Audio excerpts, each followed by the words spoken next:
salut tout le monde. Bienvenue au Fait Maudit. Jean Cazot avec vous jusqu'à midi. On est quoi, le 28, c'est ça? Oui. Le 28 octobre. Normalement, aujourd'hui, je devrais avoir en studio Bruno Lefebvre et Lise Bilodeau, le Triumvirat. Et... non, mais tu sais... Un triumvirat. Il n'y aura pas de triumvirat. Les trois petits cochons ne seront pas les trois petits cochons ce matin. Les trois petits cochons, t'as raison, ça aussi. Tu crois que c'est pas le temps de dire ça? T'sais? Non. Je sais pas d'où ça vient. Hein? C'est comme dans l'air du temps de ce temps-là, les cochons. Là. Ouais. Mais moi, il n'y a pas de danger que je t'agresse. Ah, ça, j'en ai aucun doute là-dessus. Faire ma barbe, moi, c'est pas mon style. Lise n'est pas là. Lise est malade ce matin. Alors, elle n'est pas avec nous pour compléter le triumvirat que nous avions initié il n'y a pas, je sais pas, ça fait un bout, là, qu'à un moment donné, on... Oui, dans le courant des l'hiver passé. C'est ça, ouais. C'est ça. Alors, c'est une espèce de rencontre, de choc des idées qui se manifestent. Alors là, c'est ça. Alors, on va procéder tous les deux. Moi, d'abord, j'aimerais, avant d'aller plus loin, une minute, je vais juste régler ça ici, very satisfy, c'est fatigant ça, je vais juste aller sur mon maudit site, puis là, il faut que je réponde à 44 questions avec quoi je me mouche, puis tout, puis c'est fatigant, puis ça m'énerve, je ferme ça, puis salut, goodbye, je veux plus rien savoir. Et que je suis donc pas ordi. Ça n'a pas de bon sens. Même pas capable d'aller sur mon site tranquille. Il y a les Digital Natives en anglais, ceux qui sont nés dans la période numérique. Ah bah oui. Et il y a les Digital Immigrants, oui, qui sont comme toi et moi, qui sont venus au monde dans une autre civilisation qui date d'avant du téléphone cellulaire et de l'ordinateur. 54. Attends, puis t'es encore plus jeune que moi pour ça, puis tu parles de même. Imagine, moi, là. Ouais. Ben, c'est ça. Non, c'est 67. Je suis né en 50. Hein. Oui, toi, t'es né au milieu du siècle, ça, c'est... Au milieu, hein, carrément, l'année sainte. Ris pas. Ils ont ouvert la porte à Rome, là, ris en pas, c'est l'année sainte. Oui, je suis né l'année sainte, moi. C'est pas n'importe quoi, là. Bon, tu parles à un gars qui a une auréole. Oui. Puis une vraie à part ça, parce que est venu se poser sur moi à 16 ans, ça a pris du temps. C'est ça, je me disais, là, il parle de l'année sainte, là, ça fait son affaire, parce que d'habitude, quand tu parles de l'Église, là, c'est comme, tu sais, ça fait mal aux oreilles, là, tu sais. Là, il est tout content, il se vante qu'il est né l'année sainte. C'est vrai. Tu sais comment est-ce que c'est, hein, quand c'est pour soi-même, c'est bien correct, bien pour les autres. Pour les autres, de la merde. Non, je sais, non, mais je suis né en 50 et je paye le prix aujourd'hui au niveau de la technologie, ça, c'est clair. Ben oui, on est tous de même. Ça n'a pas de bon sens. On est tous de même. Bon, de toute façon, nous, on opérait... Moi, je me souviens quand j'ai acheté mon premier petit... un affaire pour les 45 tours. Là. Oui, un tourne-disque. Ouais, non, c'était pas le nom qu'on donnait à ça. Un pick-up. Un pick-up, c'est ça. Ouais. Un pick-up. Oui, c'est ça, un pick-up. Oui, c'est une petite boîte avec une poignée. Une petite boîte avec une poignée, tu sais, puis on emmenait nos piles de 45 tours chez un tel, là, puis là, les autres faisaient pareil, là, ils emmenaient toutes leurs 45 tours, puis là, il y avait l'espèce de grosse tour... oui, le moyeu au centre de la c'est ça, puis là, t'en mettais une pilée, à peu près ça d'épais, puis là... Ouais. Puis là, ça partait, tu sais, c'est quelque chose, ça. Quand il y en avait trop, ben là, le disque du dessus se mettait il chirait sur les autres disques en dessous, là. Ouais, c'est ça. Non, c'est... Hey, la belle époque, là. Ben, c'était une belle, énorme, c'était le fun, tu sais, mais je veux dire, mais nos parents en revenaient pas qu'on pouvait se balader, amener la musique, parce que mon père, lui, avait acheté une chaîne hi-fi en bois, en noyer. C'est gros comme un congélateur dans le sous-sol.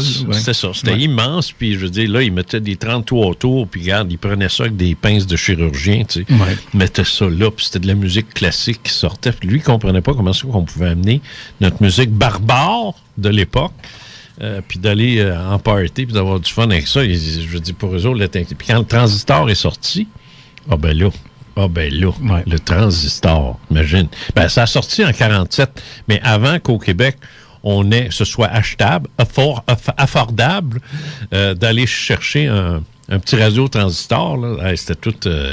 c'était long. Ça n'a pas d'affaire avec l'émission, pas en tout. Pas en tout. Ça, c'est pas grave. Oui, moi, il va te relancer. Jean, tu as écrit un livre qui s'appelle « Il était une fois des humains et des extraterrestres ». Là, ça a l'air comme si je t'avais dit, oublie pas de plugger ton livre. De plugger mon livre. Non, ben, c'est parce que je l'ai lu.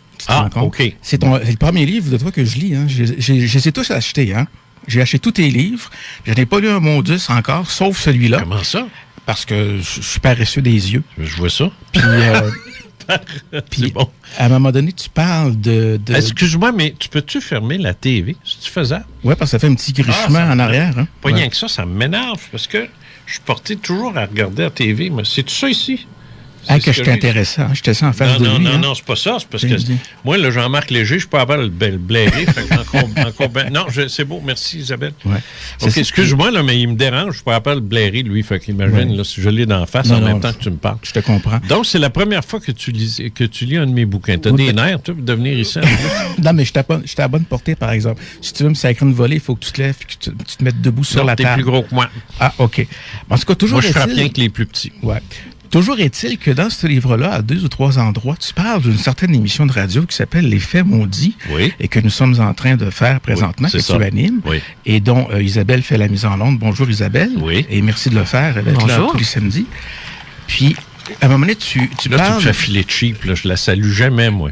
Ben, c'est ça, regarde. Là, toi, tu le fais. Là, ça me met dans une position, là. Il est gentil, hein? Ouais, lui, il est gentil.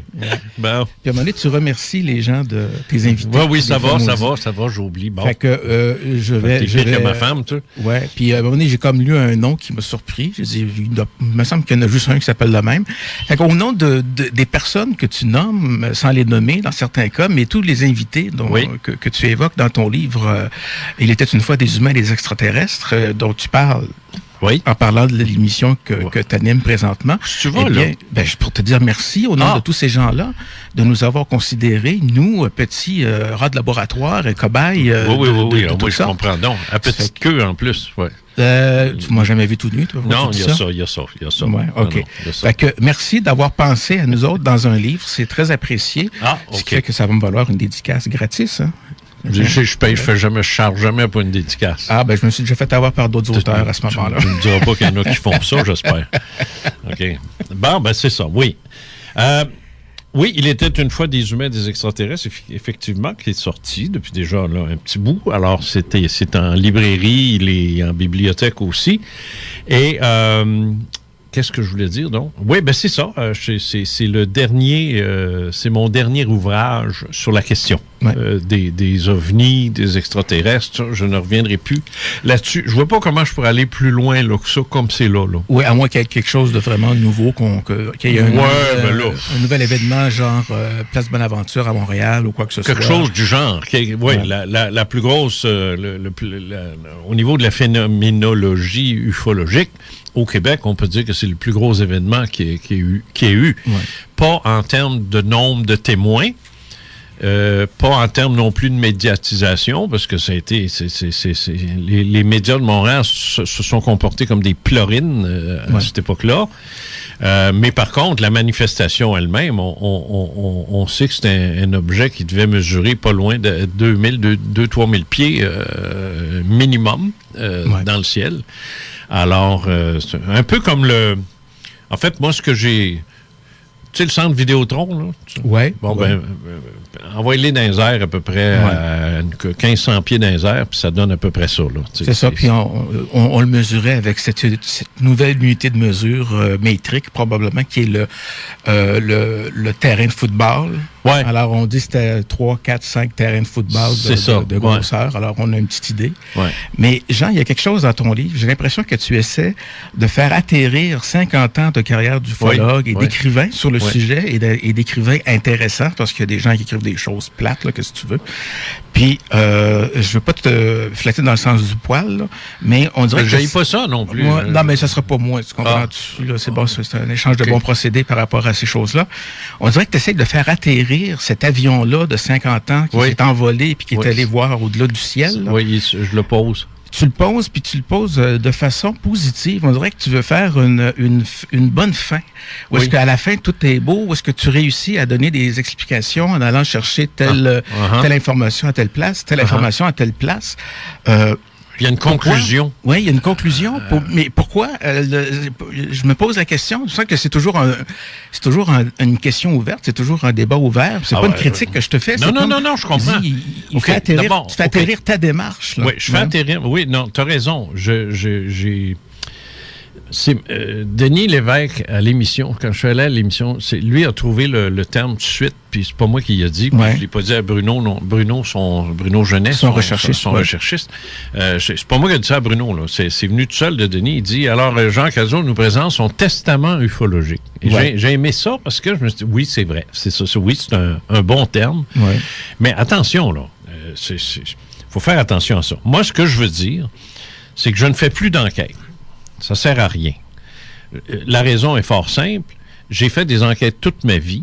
J'ai suivi l'ufologie, je te dirais pas depuis son début, c'est faux, mais quand même, depuis le milieu des années 60, c'est quand même pas pire. Tu sais, j'ai fait un bon bout, là, dans ce qu'on pourrait appeler le corpus ufologique, là, mondial depuis... j'ai manqué la période 47-65, là, mais disons que qui est forte, hein, faut se le dire, là, c'est la plus... En fait, c'est la plus forte qu'il y ait jamais eu dans toute l'histoire. Mais au moins, j'étais là après, pour les autres vagues qui sont venues. Et je suis médusé, absolument sur le cul, excusez l'expression, mais j'en viens pas encore, que malgré les efforts de tous les ufologues réunis, dont les plus sérieux, là, tu sais, les Sturrock, les Hynek et autres, qui ont vraiment là, fait de l'ufologie ce qu'elle est, puis il y en a eu en France, il y a Velasco, puis tout ça, bon. Malgré tous ces gens-là, John Mack, Bud Hopkins, on pourrait les nommer, tous ces gens-là, ça bouge pas. Le mur de résistance était à peu près le même que dans les années 60-70. Le pourcentage de sceptiques et surtout d'indifférents varie d'une décennie à l'autre, mais finalement, ça se ressemble, ça avance pas. Alors, moi, je me dis, qu'est-ce que ça va donner un autre dossier de plus? Pourquoi j'irais me casser le cul à rencontrer un témoin, à travailler pendant des semaines avec, puis ainsi, puis publier ça, puis attendre une réaction, puis rien, zéro. Moi, je suis pas un week-ender, je suis pas du golf, pour moi, ça. Il y a du monde, l'ufologie, c'est... Bon, ils font ça, ils ont du fun, ils ont du fun avec ça, ils font des enquêtes, bon. C'est correct, j'ai pas de trouble avec ça, mais c'est pas ma tasse de thé. Moi, l'ufologie, c'était un mode de vie. C'était pas une passion, c'était encore moins un AB. C'était un mode de vie, c'était moi, ça. C'est moi depuis l'âge de 16 ans, tu sais. Et je réalise que ça ne donne rien. Alors, moi, pourquoi je rajouterais d'autres dossiers encore, puis remplir mon site, puis à un moment donné me faire dire par mon webmestre que j'ai plus de place. Tu sais, que ça me donne, là? Écrire un livre encore. J'en ai écrit des livres, tu sais. J'en ai mis 20 sur le marché, c'est assez, là. Tu sais, je veux dire, Bordelot en a mis 2, lui. Bon. Moi, j'en ai mis 20, tu sais. Puis je suis pas plus avancé que lui, là. Ouais. Alors, pourquoi perdre mon temps? Ça m'intéresse plus. Tu sais, l'ufologie ne m'intéresse plus. C'est pas compliqué, c'est ça. Maintenant, si quelqu'un arrive ici au fait maudit puis il me raconte ce qu'il a vécu, ça va, là. Ça, j'ai pas de problème avec ça, mais je commencerai pas à gosser, là, puis à essayer de fouiller puis de faire une enquête. Ce qu'on appelle une enquête, ou une démarche profonde, tu sais, comme j'ai toujours fait. Mais là, je suis tanné. J'arrête ça, c'est fini. Alors, je vois pas pourquoi. Alors, comme j'ai dit à mon éditeur, le prochain, ça va être quand je serai avec eux autres. Là, je t'enverrai des documents en espérant qu'ils ont un fax ou quelque chose, tu sais. Tu vas devenir un esprit qui va parler par le touchement d'un transmédium, d'un channeler. C'est ça. Comme tu utilises un petit peu aussi à l'occasion dans ton livre avec Anton Parks, puis des gens qui sont connectés, qui tombent dans une transe hypnotique. Et les Royals, surtout, oui. Alors, c'est ça. Non, pour moi, c'est fini, ça. Ça n'empêche pas. Tu sais, j'irai pas faire de conférence l'ufologie. C'est fini, ça. Je n'irai pas faire de conférence. L'ufologie, quand je parle d'ufologie, je ne parle même plus d'OVNI, je parle d'extraterrestres. Moi, je pense que j'ai offert ce que j'avais à offrir. J'ai donné 50 ans de ma vie à ça. Je pense que je peux prendre ma retraite, tu sais. Et puis dire, voici, ça, c'est mon testament. Ça, je peux pas aller plus loin que ce livre-là. Parce que tu as raison, je le fais atterrir, je donne mes conclusions, j'explique qu'est-ce qu'ils viennent faire ici. Je me permets de le faire. Je me dis... Ça fait un bout, là, je pense que je pense ça. Puis ça fait 50 ans que je pense ça. Je pense que là, je peux carrément là, m'avancer puis dire c'est ça. Puis ça s'aligne vers ça. Ça, c'est moi, ça. Alors, c'est ma signature. Ça, c'est moi, ça. Bon. Alors, c'est fait. Il est là. Il est disponible. Puis peut-être dans 20 ans, il y a un petit caseau qui va tomber dessus. Un peu comme moi, je suis tombé sur les vieux livres quand j'ai commencé, de Jimmy Guyeux de l'époque. Puis c'est ça qui m'a allumé, puis ainsi de suite. Tu sais, je veux dire, dans le sens que c'est pour ma première littérature ufologique, c'était bon. Et Guyeux, il écrivait, c'était un très bon auteur dans le temps. Tu sais. Bon, puis après ça, c'était Aimé Michel, toute cette gang-là. Ouais. Tu sais, mais je veux dire, c'était des vieux livres, là. Tu sais. Alors moi, mes livres vont être des vieux livres aussi à un moment donné. Là. Il y en a déjà qui sont des vieux livres. Là. Ça fait 7 ans qu'ils sont sur le marché, tu sais. D'autres, ça fait encore plus longtemps que ça. Tu sais. Mon premier date de 1972. Ça commence à être âgé, ça. Ouais. Pas mal. Ben, c'est ça. Au moins, tu as commencé après l'Expo 67. Il faut te donner ça quand même. Là, tu es encore dans la contemporanéité des choses. Exact.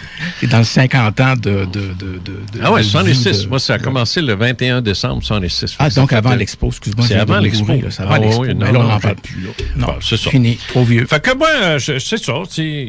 C'est terminé. Maintenant, ça ne veut pas dire, comme je te dis, je ne chasse pas d'éventuels invités qui vont me parler ici dans les Faits maudits. Ça n'empêche pas que je vais peut-être publier sur mon site de temps en temps un dossier quelconque, mais je ne commencerai pas à me battre, là, puis à fouiller, puis à faire des enquêtes. J'en ai fait, ça fait déjà 2 ans que j'en fais presque plus. Ouais. Tu sais, fait que c'est pas une grosse nouvelle, dans le fond. Non, moi, j'ai l'impression que, tu sais, tu connais l'expression, on peut sortir on peut sortir la soucoupe volante du gars, mais on peut pas sortir le gars de la soucoupe volante. Non, c'est sûr. Probablement que ça va revenir un peu, là, par... c'est fort possible. J'avais déjà pris une semi-retraite, là. Oui, c'est possible, mais j'ai plus d'input. Ouais. Alors, j'ai plus d'input, j'en ai plus du tout. Par contre, là où je m'allume, de plus en plus, c'est sur l'application de principes métaphysiques. Parce que la métaphysique, ça aussi, ça, c'est mon mode de vie, ça, mais depuis la même période de temps, je l'ai moins exploité. Mais la métaphysique, c'est à différencier, par exemple, du paranormal. Je jasais de ça avec ma femme, elle me demandait, elle dit, je comprends pas tes affaires. Là. Elle dit, c'est spiritualité, métaphysique, paranormal, là, c'est fais le... Alors, tu sais, paranormal, c'est pas compliqué. Je sais pas, moi, Isabelle, ici, qui est médium, si elle voit un être, une entité quelconque, tu sais, si tu vois quelque chose, tu m'avertis. Oui. Ce serait un événement paranormal. Oui. Tu sais? Pas parce qu'elle paranormal, là, c'est pas ça que je veux dire, mais ce serait un événement, ce serait du paranormal, tu sais. Si elle canalise quelqu'un, tu canalises-tu, toi? Bon, si elle canalise, parce que réponds oui que ta tête, c'est encore oui, je le fais. Okay, bon. J'y ai pas pensé. Alors, elle le fait. Bon, ça relève du paranormal, tu sais. C'est drôle parce que, excuse-moi d'interrompre, parce que elle fait elle canalise également un canal de radio. C'est grâce à toi, c'est des gens... Oui, OK, correct, c'est beau. Alors... J'ai bu du café, hein. Oui, c'est ça, t'aurais pas dû. Ça me fait pas, ça. Alors, ça c'est du paranormal. Tu sais, les tables, faire bouger des tables, des choses du genre, ou des voices, là, comment ça s'appelle ça, non? Des PV? Ils partent avec des petits magnétophones, là, puis ils pognent des voix. Là, des voix enregistrées. Des voix enregistrées, là. Il y a un nom à ça, je me souviens plus. Mais ça m'intéresse plus ou moins, là. C'est pas vraiment mon bac. Ouais. Alors ça, c'est du paranormal, tu sais. La métaphysique, c'est quand on se met à parler de réincarnation, de vie antérieure, de l'esprit, de la présence de l'esprit, qu'on est un esprit d'abord, un humain ensuite, tu sais, c'est cette donnée-là. Puis la spiritualité, ben ça, c'est le zen, c'est le bouddhisme, c'est le taoïsme, c'est certaines croyances. Il y en a très peu dans la chrétienté, c'est plus de la morale, puis fait ci, puis fait ça, et ainsi de suite. Alors, mais bref, c'est ça la spiritualité que je dégage. Ça m'intéresse énormément. Ça, je continue dans ça. Et j'ai même une série, une nouvelle collection chez Québec Livre, donc que je vais diriger, qui va porter sur le paranormal. OK. et des dossiers que j'ai. Tu sais. Alors, ça pourrait être tes histoires à toi, par exemple, tu sais, que je mettrais dans un bouquin puis qui raconte toute ton affaire au complet. Là, tu sais. C'est un livre, un dossier. Tu sais. OK. Alors ça, il y en aura tant et aussi longtemps qu'il y en a. Ça, c'est un projet à long terme. C'est pas demain matin, là. Mais là, à l'heure actuelle, je travaille non, je travaille pas. Arrête de dire ça, c'est plus vrai. Je ne travaille plus dessus. Il est parti. J'ai envoyé mon dernier manuscrit à mon éditrice. C'est parti. Et ça porte sur les religions. Alors, ça ressemble un peu à l'article que je viens de... D'ailleurs, sur mon site, en passant, j'ai une nouvelle section qui s'appelle « Sciences, société et spiritualité », les 3 S. Ouais. Et ça, c'est parce que je veux me dégager justement de ce qui est métaphysique, paranormal, ufologique. Ça, il y a des sections pour ça. Mais là, je me suis rendu compte que des fois, j'écrivais des articles où il n'y avait rien c'était purement une critique sociale, si tu veux, tu sais, sur la situation avec les hommes, les agresseurs sexuels, ces choses-là. Ça vient tout me chercher, ces affaires-là. Ouais. Là, j'en ai un qui s'appelle Nos propres fous de Dieu, où au Portugal, des hommes ont été presque exonérés de tout blâme pour avoir battu une femme presque à mort. On pourrait penser que c'est des islamistes, ils sont forts là-dessus, eux autres, à Kandahar, en Afghanistan, dans ces coins-là, ils font ça. Ouais, les fondamentalistes militarisés, puis... c'est ça, les malades mentaux, là, les islamistes qu'on appelle, pas islamiques, mais les islamistes.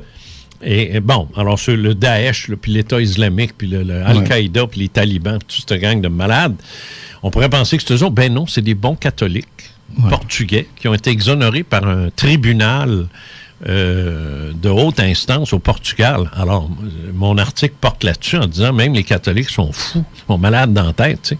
Donc, moi, mon livre, c'est un livre contre les... Et Dieu dit, les religions, c'est con. C'est à peu près ça le titre de mon livre, mais ce ne sera pas ça.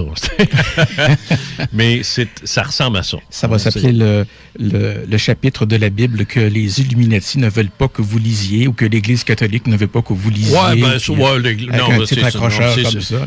Non, c'est pas un titre. Non, c'est très sérieux. C'est hyper documenté aussi. Ouais. Parce que mais ça aussi, c'est 50 ans de réflexion. Ça, c'est un livre mais ça, c'est un livre qui va avoir un impact social, là. Beaucoup plus qu'un livre sur les ovnis, par exemple. Parce que là, il y a une grosse résistance. Mais côté religion, c'est comme le livre, j'ai écrit « La mort n'est qu'un masque temporaire ». Ça a été un livre qui a fait fureur parce que tout le monde va mourir. Ouais. Et là, un livre qui va porter contre les religions, je pense que c'est le temps d'en sortir un, là, parce que j'ai lu dans ma vie, j'ai lu pas mal. Et je peux te dire, aucun livre qui ressemble à ça, là. Aucun.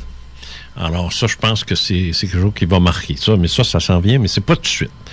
À part ça, c'est pas mal ça, là. Ça fait le tour de mes bebelles à moi, là. Oui, bon, c'est bien. Qu'est-ce que tu fais, toi, ici? Je demande à Isabelle si on fait une pause.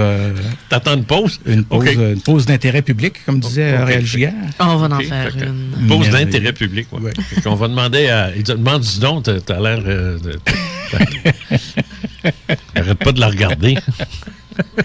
L'alternative radiophonique basée à Lévis. CJMD 96.9. Vous avez des travaux de béton à exécuter. Vous voulez bénéficier de la meilleure expertise de coffrage de la région. Fondation BHB, entrepreneur général en coffrage, œuvrant dans tous les secteurs d'activité, résidentiel comme commercial. C'est eux qu'il faut contacter. Leur équipe est qualifiée et expérimentée. Ils prendront les choses en main pour vous au meilleur prix possible. Ils sont spécialisés dans les murs de coffrage Duraform. Contacts et informations sur leur site internet www.fondationbhb.com ou composez le 88 872 7936. Fondation BHB, fier partenaire de votre alternative radio. C'est le temps des pneus! La meilleure place, c'est Automobile Prestige DG. Meilleur prix, meilleur service, efficacité et rapidité. 88 406 34 34. Remise postale de 70$ à l'achat de 4 pneus Toyo. Payez un pneu par mois avec accordé. Installation gratuite à l'achat de 4 pneus neufs. Vous n'aurez même pas le temps d'écouter CJMD à votre goût dans la salle d'attente. Ça va vite. Auto Prestige DG, 6006 Boulevard Sainte-Anne, juste passer les chutes Montmorency, 2 pas du centre-ville. la meilleure place pour les pneus. Fier partenaire de votre alternative radio. Maxiform Fitness, un gym complet. Maxiform Fitness, à partir de 29,99$ par mois. 29,99$ par mois. Avec un abonnement annuel. Avec ses 5 succursales, ouvertes 7 jours sur 7 et 24 heures sur 24, vous retrouverez une salle de performance, une halte garderie, des cours de groupe avec professeurs. De plus, une équipe d'entraîneurs professionnels sont à votre disposition. Pour seulement 29,99$, Maxiform Fitness, c'est votre gym. Maxiform, des succursales à Lévis, Saint-Apollinaire, Charny, Sainte-Foy et Québec. Ou visitez le www.maxiform.com. C'est pas un secret, le Corsaire t'offre la meilleure bière en ville. Le Corsaire est la première et seule microbrasserie certifiée maître brasseur britannique au Québec. Blanche, blonde, rousse, pale ale, bière saisonnière. En plus de nos éditions spéciales, on a tout ce que tu cherches. Après avoir récolté 10 médailles d'excellence aux plus prestigieux concours internationaux, on s'est dit qu'il fallait fêter ça. Viens profiter du soleil sur notre terrasse et découvre un menu mettant en vedette nos producteurs locaux. Découvre le Corsaire Pub sur la rue Saint-Laurent et notre microbrasserie sur le boulevard Guillaume Couture. Au Corsaire, lève ton verre. Gym sur mesure, c'est le gym qui se déplace dans la région de Québec et ses environs. Que ce soit à la maison, au travail ou à l'extérieur, nous prenons en charge votre situation. Notre matériel haut de gamme et diversifié s'adapte à votre environnement. Nos entraînements sont conçus en fonction de votre réalité. Nos spécialistes diplômés vous encadrent à tous les niveaux. Planification, nutrition, programme d'entraînement, suivi via Internet et réhabilitation physique. Que vous soyez seul, en famille ou en groupe, nous vous faisons vivre des séances intensives et sécuritaires qui vous rapprochent de votre but ultime. Devenez la meilleure version de vous-même, aujourd'hui et non demain. Gym sur mesure, le gym qui se déplace et qui s'occupe de vous partout. CJMD. De retour au Fait Maudit avec Jean Cazot. J'ai fait allusion un peu plus tôt dans cette longue intro. C'est de ma faute, je m'excuse. Good, au moins tu t'assumes. Oui. Je disais donc que j'ai parlé de La mort n'est qu'un masque temporaire entre deux visages, qui est un bouquin qui porte sur les vies antérieures. Tu sais, le fait qu'on a déjà vécu. Tu sais. Oui. C'est-à-dire, on a déjà vécu, entendons-nous. Moi, Jean Cazot, puis toi, Bruno Lefebvre, puis toi, Isabelle, on n'a jamais vécu une autre vie, là.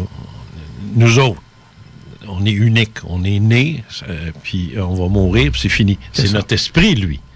L'esprit a vécu avant, tu sais. Et cet esprit-là a vécu d'autres Bruno, puis d'autres Jean, puis d'autres Isabelle, puis sous d'autres noms. C'est pour ça que je dis entre deux visages. Puis pas rien qu'un, là, tu sais. Un orage de vie, tu sais. Oui. Et c'est pas fini non plus. C'est ça.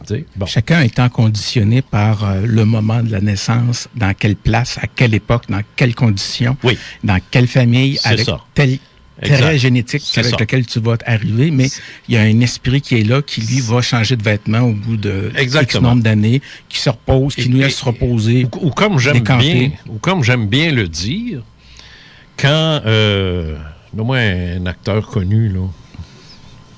Jean Duceppe, hein? Il est mort. Tu faisais un mort en vivant? Sort pas et vieillerie, là. Sors-moi quelqu'un que tout le monde connaît, là. Patrick Huard, même si Patrick Huard. C'est un acteur parce qu'il joue dans des films. Mettons. OK. Bon, un comédien, là. Patrick Huard. Bon. Patrick Huard joue un rôle dans un film. Oui. Il joue le rôle d'un cop, là, bad cop, là. Bon. Après ça, il a joué le rôle d'un tueur, je pense. J'ai déjà vu ça, un tueur. Là. Il est méchant. Dans Funky Town. Dans Funky Town, puis il a déjà joué un rôle de Momoun aussi, puis il a joué toutes sortes de rôles.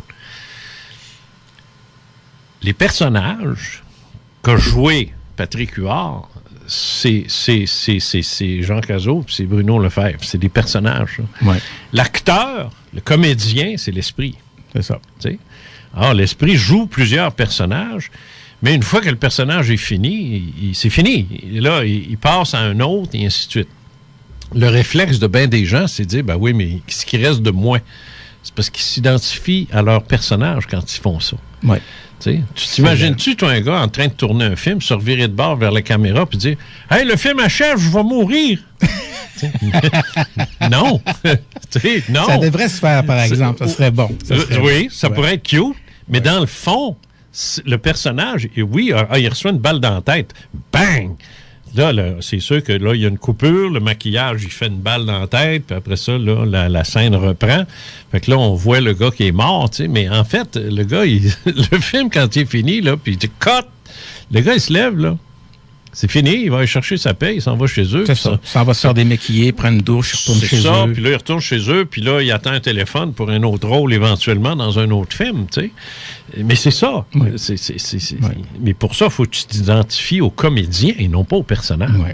Moi, je m'efforce, c'est pas facile, je m'efforce tous les jours de m'identifier aux comédiens, à qui je suis vraiment en tant qu'esprit et non pas aux personnages. Ouais. Mais c'est pas facile parce qu'on est plongé dedans à 100%, comme ça n'a pas de... Il n'y a personne qui fait cote à la fin de la journée. Même quand tu t'endors, tu es encore le personnage. C'est ça. Puis un acteur sur scène qui déciderait de jouer qui il est à la ville comme à la scène, là, comme on disait dans le temps, s'il décide de jouer ce qui est à la ville sur scène, ben là, il fait plus la pièce de théâtre pour laquelle il est engagé. C'est ça. Puis un bon comédien va se reconnaître au fait que d'un personnage à l'autre, d'une pièce de théâtre à l'autre, d'un film à l'autre, qu'on voit pas transparaître l'acteur. C'est ça. Sinon, ça paraît, puis ça devient des mauvais comédiens. Et c'est pour ça qu'ils reçoivent jamais de prix, puis ils sont pas engagés le plus souvent qu'il faut, parce qu'ils sont pas bons. C'est ça. C'est ça. Mais dans ce cas-ci, tout le monde est bon. On rentre dans le personnage, on nous l'a rentré avant de venir au monde, puis là, on y va, puis on découvre c'est quoi la pièce de théâtre au fur et à mesure qu'elle avance. Et c'est la raison. Comme les personnages sur la scène, ils découvrent l'histoire au fur et à mesure qu'elle se déroule. Et c'est la raison pour laquelle on n'a pas de souvenir de nos vies antérieures. Automatique. Ça peut arriver. C'est la raison de l'émission de ce matin. Tu sais, c'est de ça qu'on va parler, de tes régressions à toi. T'es pas sérieux? Ah, tu savais pas? Ah, non. On peut-tu essayer de rejoindre Lise, qu'elle vienne pareil? Donc, on va parler de ça, mais voyons, tu m'as fait peur, je voulais dire, c'est rare. Je l'ai eu. Hey, je l'ai eu! Oui, fumier. Qu'est-ce que je voulais dire, donc? Non, c'est que on n'a pas la mémoire de nos vies antérieures automatiquement parce que lorsque l'on vit au monde, ben, notre cerveau il est pas rempli de notre existence, puis on n'a pas commencé à mémoriser des choses de notre vie. Fait que l'enregistreuse, le magnétoscope, si tu veux, ou le petit disque dur, ou la clé... on voit ton âge avec le magnétoscope. Ouais. C'est ça. Alors, ça n'a pas commencé à enregistrer, mais ça s'enregistre, puis une fois qu'on meurt, ça disparaît, ça s'en va d'une tablette quelque part. C'est ça. Quand on revit, ben là, on n'est plus en train de se plugger sur ce vieux tape-là.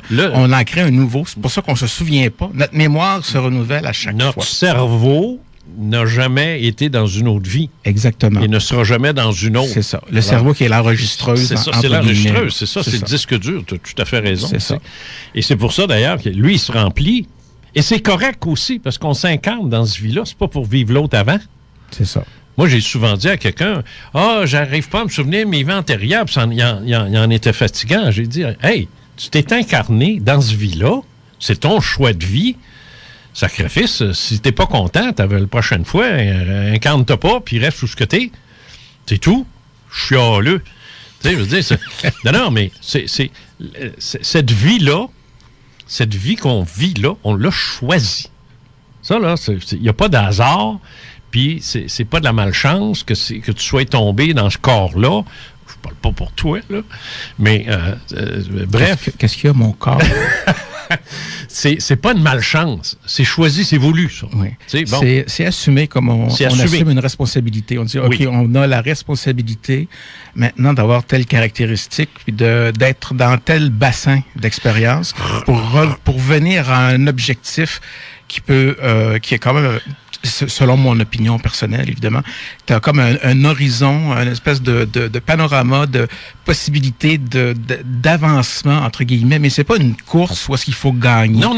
C'est pas dans ce sens-là, c'est que on arrive avec quelque chose au bout de la ligne, on a vécu, on a expérimenté des émotions, on a pu vivre ces émotions-là d'une façon qu'on n'aurait pas pu les vivre autrement. Bon, voilà. Ce qui fait qu'on finit par avoir un balayage sur l'existence qui devient assez large, puis c'est l'objectif au bout du compte. Il n'y a pas de perdant, il n'y a pas de gagnant dans cette expérience. Ben, c'est le même prêt. On revient, moi je vais le garder cet exemple-là jusqu'à midi. Revenons au comédien. Oui. Il accepte, on va dire que dans son cas, c'est un grand comédien, donc il choisit ses rôles. On s'entend parce que c'est pas toujours vrai, mais là, disons que pour l'exemple, quand Charlton Heston choisissait de jouer Moïse, tu te souviens peut-être de ça? Oui, les 10 commandements, oui. Bon, non, mais Charlton Heston, c'est de notre génération. C'est bon, de toute façon, les jeunes n'écoutent pas ce show-là. Il a commencé, il jouait dans Pépinot et Capucine, hein? Bon. Quand un grand comédien joue différents rôles, parce qu'il y en a joué des rôles, tu sais, parce que là, j'ai des blancs de mémoire. On pourrait parler de Anthony Hopkins, on pourrait parler de n'importe... Tom Cruise, de Brad Pitt. Bon, on va prendre des noms connus pour toutes les générations possibles. Quand ces gars-là choisissent un rôle, l'as-tu vu de Brad Pitt dans Fury? Non. Un film de guerre, quand il est dans un tank. Ça date d'un an. Ou Glorious Bastard, Inglorious Bastard, je l'ai vu. J'étais fasciné parce que le personnage du colonel ou du général allemand, c'est le copier-coller de mon père biologique. Au niveau de la face, là. Ah oui? Il y a la même grandeur puis il y a la même face. J'étais les deux bras à terre. Ah oui? Ben, voyons donc. C'est un bon acteur, ben, oui. Alors, mais quand tu regardes ça, quand tu regardes la transformation du visage que Brad Pitt prend pour jouer Inglorious Bastard, c'est parce qu'il est comédien, le gars, là. Il est excellent, là. Il est bon, Brad Pitt. Il est pas rien que beau. Il est bon. C'est ça. Il est excellent. Hollywood, il faut leur donner ça. Non, il est bon. C'est les meilleurs des meilleurs. Puis, Ah non, il joue, ce gars-là. Il joue. Il se transforme, littéralement. Tu sais. Puis Cruise aussi, d'une certaine manière. Tu sais. Ces gars-là réussissent à se transformer. Mais ils acceptent ça. C'est ça qu'il faut comprendre, là. Lui, là, il y en a un aussi qui a joué Z de Costa Gavras. Oui, Yves Montand. Yves Montand, on raconte qu'il s'est fait maigrir, il a jeûné, il a couché dans des vraies cellules, pour vrai, pour embarquer dans son personnage à 100%. Pour le jouer à 100%. On appelle ça des acteurs dédiés. Oui, c'est le méthode acting de Stanislavski qui est enseigné dans une école de New York qui est le Actors Studio. Oui. Puis il y en a que c'est pire que ça. C'est Gabriel Arcan, qui est le frère de Denis Arcand, le cinéaste, qui est un très grand acteur qui a joué Ovid Plouffe dans Les Plouffe. Ben lui, pour se mettre dans son personnage, c'est encore pire. La fameuse scène lorsqu'Ovid Plouffe, il est à la cuisine, dans la cuisine de la famille Plouffe, puis que là, il est super déprimé, il est de Toulouse, là, bafoué avec son frère, puis là, il fait une crise, c'est profond, c'est prenant. Il dit, il n'y a pas de place nulle part pour les Ovid Plouffe du monde entier. Oui, je me souviens de ça. J'en parle, j'ai un frisson, je me souviens de cette scène-là. Il y avait son pantalon, il avait enlevé ses bas, il avait relevé les manches de son pantalon. Comment t'appelles ça, les manches? Les bas de pantalon. Les bas de pantalon. Ouais. Il y avait les deux pieds dans une bassine remplie d'eau et de glace qu'on voit pas parce que c'est sous la table, mais il était les pieds gelés pour garder son émotion, puis garder le shake dans la voix, puis tout ça. Puis... Arrête donc. Oui, absolument. Ça, ce sont de grands acteurs. Oui. Mais ils peuvent pas faire ça sur une scène parce que tu verrais la bassine. C'est ça. Tu comprends? C'est ça. Mais le cinéma permet ce genre de choses-là. Donc, c'est exactement, lui, c'est une autre technique, là. C'est vraiment, il faut que tu te battes pour arriver à une émotion. Donc, il a choisi ça. Oui. Moi, c'est un super exemple que tu donnes là. Il a choisi ça, de souffrir. Oui. Il a choisi de se mettre les deux pieds dans la glace. Il a choisi de se mortifier. Il a choisi ça pour rendre la scène, tu sais. Oui. Alors, la vie que tu l'as choisie, incluant ses douleurs, incluant ses bonheurs. La mienne aussi, Isabelle aussi, tout le monde, à l'écoute, on a choisi ce qu'on a là. C'est dur à accepter, mais c'est ça pareil. Et c'est avec ça que l'esprit évolue le plus.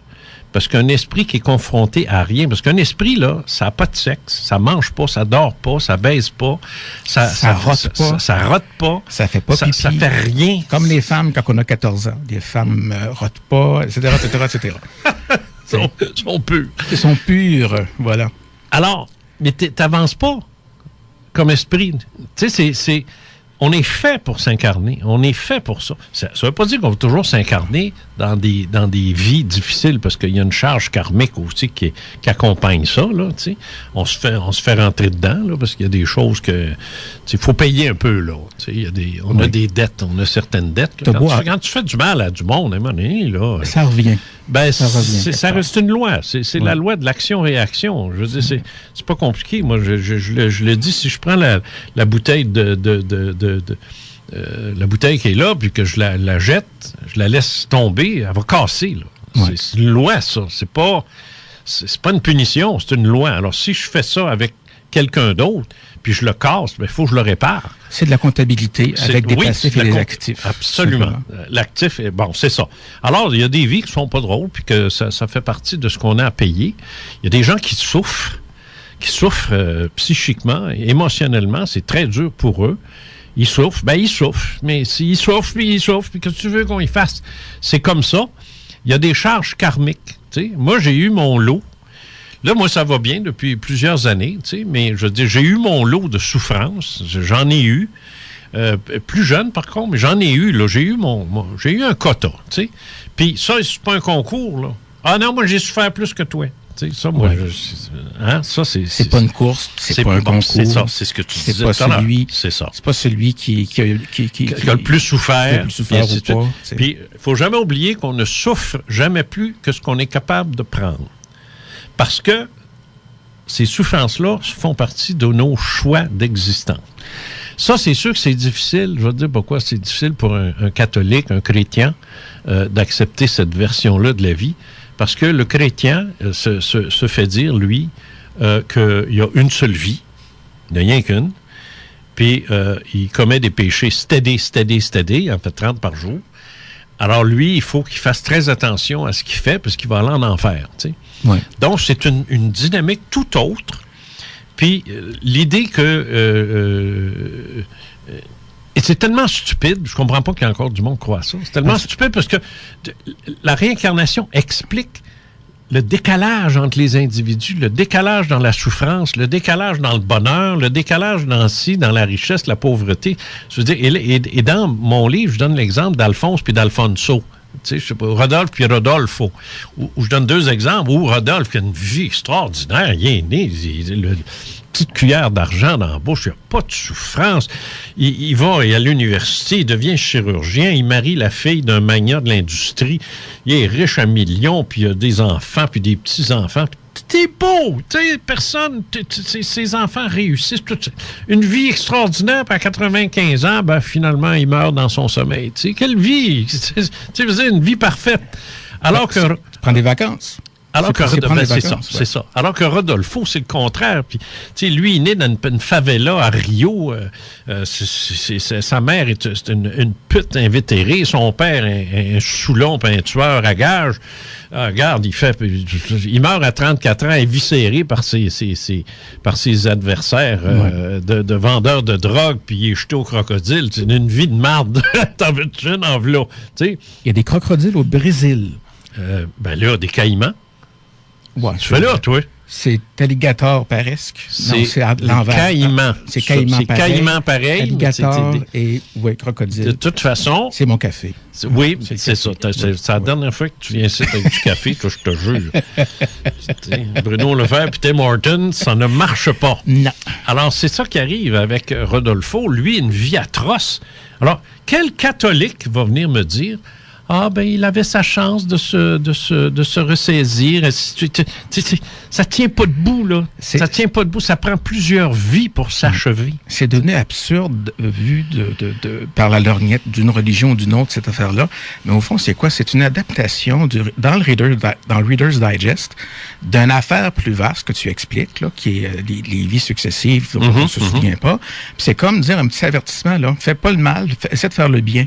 C'est ça. Parce que ça va te revenir, puis Dieu va t'aimer, puis tu vas aller au paradis. C'est quelque chose de positif qui va en découler.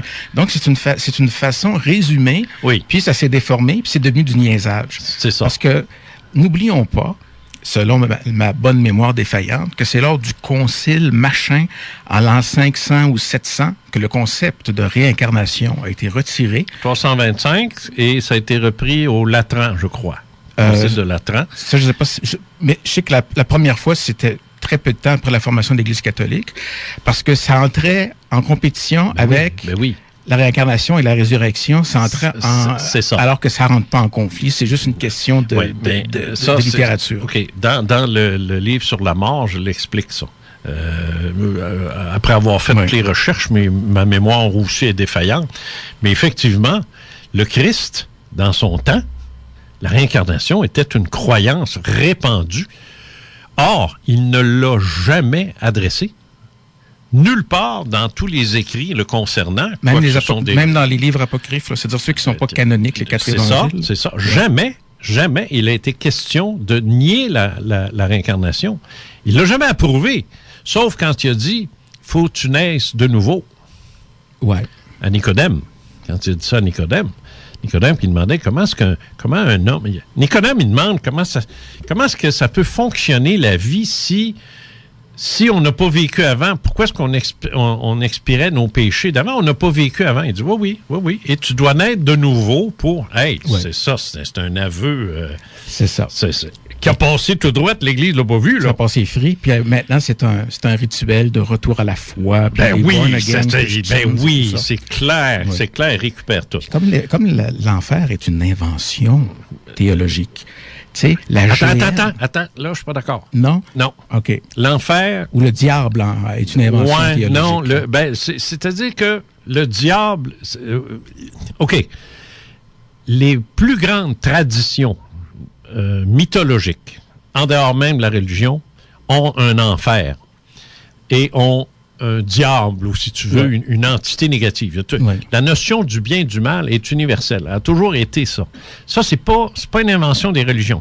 Mais la récupération religieuse, qu'on en a fait, ça, c'est autre chose. Ouais. Qu'est-ce qu'on a écrit là-dessus, puis qu'est-ce qu'on a fait pour utiliser ça dans la religion, là, c'est autre chose. Ouais, là, c'est autre chose. Ouais. Et l'invention de l'enfer éternel, dont tu ne sors jamais, ça, c'est chrétien, juif et musulman. C'est la triade monothéiste, ça, qui l'a inventé, ça. L'éternité de l'enfer, tu sais, là, toujours rester, jamais sortir. Ouais. Ça, c'est... Puis, ils aiment assez ça, l'enfer, eux autres. Là. C'est comme les banques, hein. T'es toujours pogné avec une dette à la fin du mois, des intérêts pendant 35 ans, t'en sors pas. T'en sors pas. OK. Alors... Tout ça assoit bien le sujet, parce que c'est de ça qu'on parle ce matin, c'est évident, c'est clair. Mais toi, personnellement, tu as vécu des régressions. Oui. Ça veut dire que tu es allé fouiller où tu n'avais pas d'affaires. Parce que normalement, il n'est pas censé se en arrière de la bolle de toilette, ça. Tu sais, en dessous du réservoir, il y a toujours une place qu'il ne faut pas aller. Là, c'est ça. Tu trouves des... Bon. Fait que toi, tu es allé là. Oui, j'ai fait une douzaine de régressions. Es-tu sérieux? Oui. Ouais. Est-ce que ça s'est résumé par 12 vies ou c'est sur une? Non. C'était... je vais commencer par le début. Parce que quand on parle de régression, on pense tout de suite de vie antérieure. Mais ça peut être dans une ou des vies antérieures, mais tu retournes en arrière dans ton vécu. Puis retourner en arrière dans ton vécu, ça veut dire aussi de sauter la limite de ta vie présente, de te retrouver dans d'autres. Ça peut arriver, c'est ça. C'est ça. Ou bien tu t'en vas tout simplement entre deux, tu t'en vas dans la zone où se situe l'esprit, puis là, selon ce que tu peux planifier, ce que tu veux planifier comme régression, l'objectif de tes régressions est à établir au début selon le protocole, moi, que j'ai suivi avec la personne qui m'a accompagné dans la régression.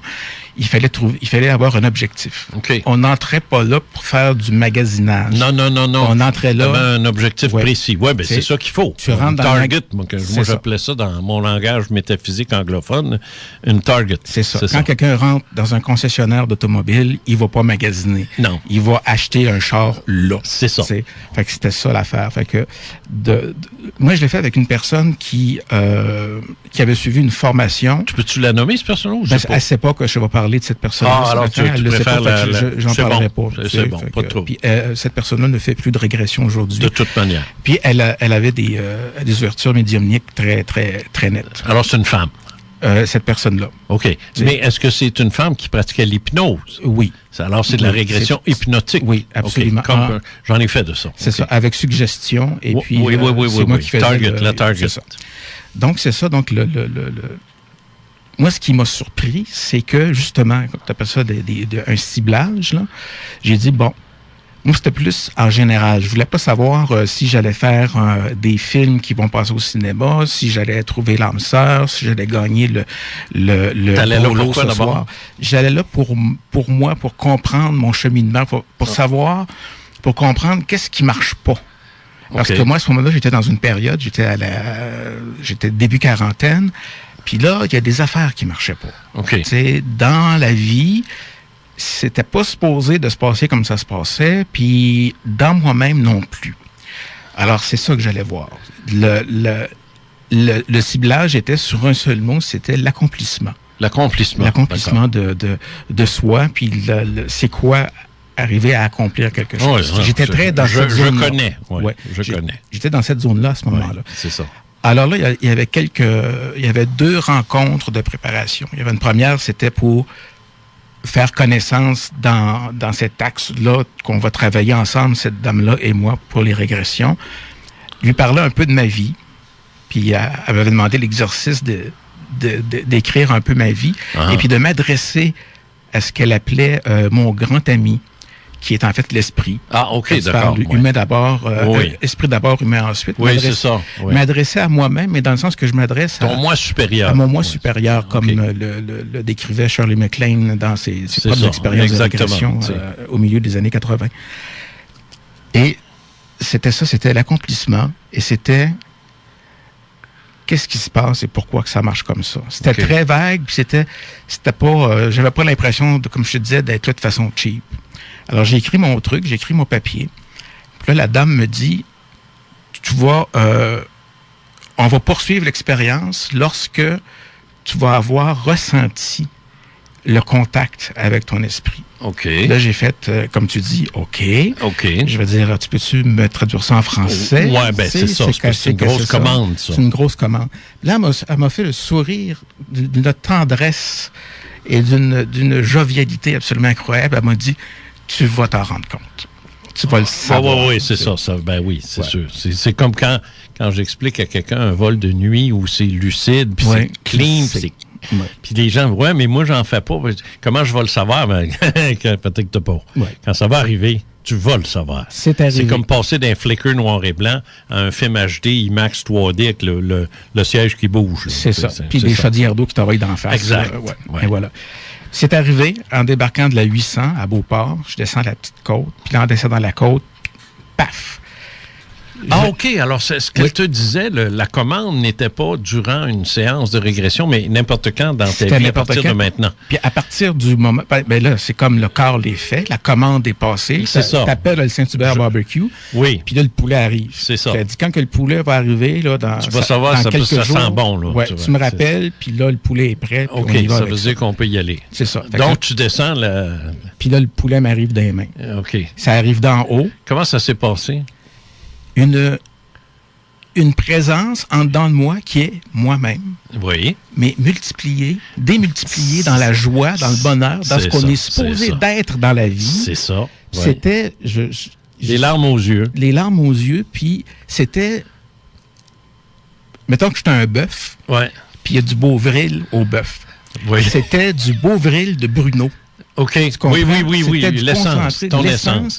Mais pas l'essence aliénée, poquée, non, l'essence pure. Qui se demande ce qui se passe dans la vie. Où suis-je, que puis-je. Pas le gros énervé, là. C'est ça. Ça a duré 40 secondes. Ah, c'est ça, c'est pas long. C'est pas long. Non, c'est pas long. Fait que là, j'ai fait...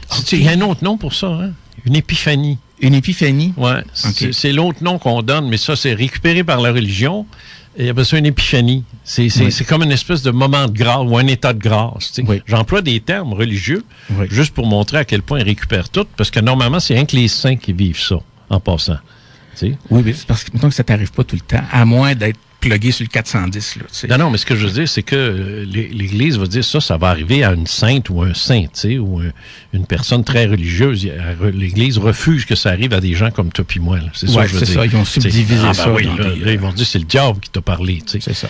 Mais là, finalement, moi, je sais très bien de quoi tu parles. Là. Ça c'est la rencontre du moi avec le moi supérieur, la rencontre avec l'esprit, c'est fabuleux. Moi, j'appelle ça la rencontre avec la divine mère aussi, qui me fait ça des fois quand je suis en auto. Là, je dis, là, prends ton gaz égal, là, parce que c'est dangereux. Là, mais moi, j'en pleure. Hein? J'en pleure. Moi, je viens les yeux pleins d'eau. C'est extraordinaire vivre ça. Une bonne tasse de Beauvril en conduisant l'auto. En fait, c'est ton essence pure à toi qui t'est révélée. Puis là, c'est là tu... C'est là qu'est le secret et le paradoxe, qu'il faut le dire. c'est que ça part pas de moi vers ça, mais c'est de ça vers toi. moi. Exactement. Ça descend. C'est ça qui est... Toutes les gugusseries de pyramides à batterie, tu comprends? Puis des affaires de même, puis des tonnes de livres et tout ça. Ça, c'est correct. L'encens, puis le namasté, puis la petite licorne dans la fenêtre, puis tout. C'est ça. C'est correct parce que ça part de toi vers... C'est ça. T'essayes de rejoindre quelque chose. C'est bien cute. Ça, c'est comme... T'essayes de trouver le numéro de téléphone du poulet pour te le faire livrer. Ouais, c'est ça. À un moment donné, c'est pas toi qui vas chercher le poulet, il est livré à ta porte. C'est ça. Manges, là. Mais c'est ça que je veux dire, c'est que, mesdames et messieurs, à l'écoute, ne vous en faites pas si vous cherchez depuis toujours. À un moment donné, c'est pas parce que vous cherchez qu'on cherche, plutôt, je vais le dire de façon générale et en parlant de moi, c'est pas parce que moi je cherchais auparavant dans mon champ de vision que c'est dans mon champ de vision que ça apparaît. C'est ça. Non. Fait que ça s'est fait. Je marchais dehors, je descendais la côte. Je suis pas sûr qu'il ait compris ce que tu viens de dire, parce que moi, j'ai pas compris. C'est que... J'ai peut-être sorti ça trop vite. Ouais. C'est que, en tant qu'être humain, comme on disait tout à l'heure, comme tu le disais tout à l'heure, on vit notre vie, puis après ça, on en vit un autre, on a des nouveaux événements, une nouvelle personnalité, un nouveau corps, un nouveau programme, un nouveau personnage à jouer dans une nouvelle pièce de théâtre. Ça, c'est clair. Et ce personnage-là qui est sur scène ou dans un film, son écran, son champ de vision appartient uniquement à la pièce de théâtre qui est en train de jouer. Oui, il n'y a rien d'autre. Il n'est pas supposé d'être conscient d'être un acteur. C'est ça. Il n'est pas conscient du texte qu'il a appris par cœur. Il n'en est pas conscient. Il le joue. C'est ça. Mais là, c'est la même chose. Brad Pitt, dans son tank, là, quand il joue Fury, il pense pas à Angelina. Là. Non. Il est dans son personnage à fond. Exactement. OK. Ce que je veux dire par là, c'est que on a 5 sens. Il y en a qui en ont 6, où il y a une sensibilité médiumnique. C'est quoi les sens? C'est la vue, c'est l'ouïe, entendre des choses, le nez, l'odorat, le goût et le toucher. Ouais. Ça, c'est nous autres. Ça, c'est l'être humain. Ouais. Fait que le moi supérieur, là, il n'est pas là-dedans. Non, il n'est pas dans ça. Pas du tout. Il est nous. Mais il n'est pas circonscrit à ça. C'est ça. Mais nous, on n'est pas amanchés pour être en contact. On n'a pas ce qu'il faut pour aller là. On n'a pas ce qu'il faut. Surtout quand on est conscient le jour puis qu'on fait nos affaires. C'est ça. Nos 5 sens, ou nos 6 sens, on est un peu médium, ne nous permettent pas d'accéder spontanément à notre essence. Ouais. Il y a certains Maharachesh et Yogi Sabanda, Ninanda qui prétendent le faire. Des sadhus sur le bord de la rue, puis des trucs du genre aux Indes, puis whatever. Mais on ne sait pas ce qui se passe dans leur tête. Ils sont peut-être gelés bien durs. Mais je suis tout à fait d'accord avec toi. Ce n'est pas du ressort de l'humain d'atteindre la dimension spirituelle supérieure où se trouve notre essence. Parce que par défaut, on n'a pas le sens, on n'a pas les sens puis qui on nous n'a permettent... pas à faire ça non plus, parce que si on n'avait pas voulu, si on avait voulu s'incarner puis être Dieu, on serait resté où ce qu'on était. Voilà. En s'incarnant dans la chair, on sait qu'on se met des limites. Puis c'est des vraies limites. Et tu as raison, l'être humain n'a pas accès à l'invisible comme ça. À part les choses de médiumnité, là. Mais je te parle sur le plan de rencontrer ton propre esprit.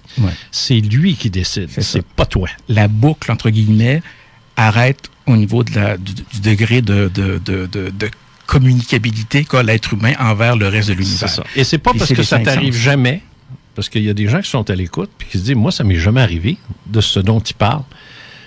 C'est pas parce que ça leur arrive pas que c'est des mauvaises personnes. Non, ils sont tout autant connectés à leur esprit, leur moi supérieur.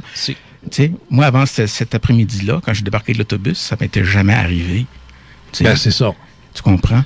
Mais c'est ça. Mais c'est ça que j'ai compris après. Parce que là, une fois que ce contact-là s'est fait, là, j'ai rappelé la dame. J'ai dit, bon, je pense que c'est arrivé. Elle l'a eu au téléphone parce que j'avais une façon de le dire.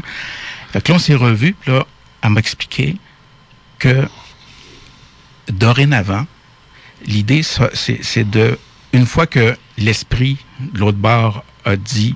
A fait ce contact-là. Oui, que là, j'ai reçu du beau vril de moi-même. Oui. Que le moi supérieur, ou elle appelait le grand ami aussi, puis qui est peu importe. Voilà, l'esprit, doit être je dirais pas solliciter, mais doit faire partie du processus des régressions parce que notre esprit initial va nous protéger des petits farfelus qui peuvent venir s'interposer puis commencer à inventer des affaires que parfois les gens qui font de la médiumnité se font avoir par ces petits farfelus-là. Toutes les tentatives de spiritisme, de Ouija board, de contact avec l'esprit, de ci ou de ça, je suis sûr qu'Isabelle le sait puis, parce qu'elle le fait, et régression, tout ce qui touche à ça doit être fait dans le plus grand respect de la plus haute entité existante à laquelle on s'identifie. Pour certains, c'est Dieu. Pour certains, ça peut être... Allah, il y en a beaucoup, c'est les archanges, c'est les êtres de lumière. Là. Bon, c'est ça. Tu sais, un archange, moi, Michel, je ne l'aille pas. Tu sais, il est spécial, là, lui. Tu sais, moi, je l'appelle mon Dis pas ça à la radio que Saint-Michel Archange. Non, mais il est spécial. Non, mais je l'aime bien gros. Moi, il est comme un... Il est un peu comme un moteur, tu sais, c'est le moteur des archanges. Ouais, cœur l'épée. C'est le guerrier. Fais-les pas chier, tu sais, parce que le chef des milices célestes. Oh yes, le chef de la milice céleste, c'est quelqu'un. Non, moi je l'aime bien gros, tu sais. Mais bref, tout ça pour dire que ça doit être fait dans un état de respect. Oui. Et c'est ça qui va écarter les esprits retardataires, parce que tu as des esprits pas évolués. L'esprit, là, en passant, là, la première fois qu'on a été créé, il y a des whatever de centaines d'années, milliers et whatever, là, c'est imparfait, ça. C'est vierge. Ça sait rien. C'est pas... Mais c'est un esprit, mais c'est pur dans le sens, c'est pur, c'est parce que c'est vierge, là, tu sais. Oui. Ça n'a pas connu rien, là. Alors là, ça s'incarne dans toutes sortes de petites affaires, là, puis ça évolue tranquillement, puis c'est long, là. Oui. Puis à un moment donné, là, d'une vie à l'autre, là, il commence à prendre l'expérience, mais il a toujours le choix. Il y a des esprits bâtards, là. Il y a des esprits qui sont reculés par le tonnerre. Il y a des esprits qui ont choisi certaines voies qui sont pas nécessairement aimables. Qui sont pas catholiques. Qui sont maléfiques. Il y en a de ça. Je veux dire, l'esprit qui habite un gars comme Charles Manson, là, c'est pas à recommander, là, parce qu'il y en a un, là. T'sais. Alors ça, c'est... Quand il sera mort, lui, là, je sais pas où il va aller, mais... Il va y avoir un débriefing qui va prendre du temps. Il risque d'y avoir un débriefing. Oui, qui va être long et... je veux pas le juger, honnêtement, là. Je veux pas le juger. Lui, Hitler, puis Himmler, puis Göring, puis...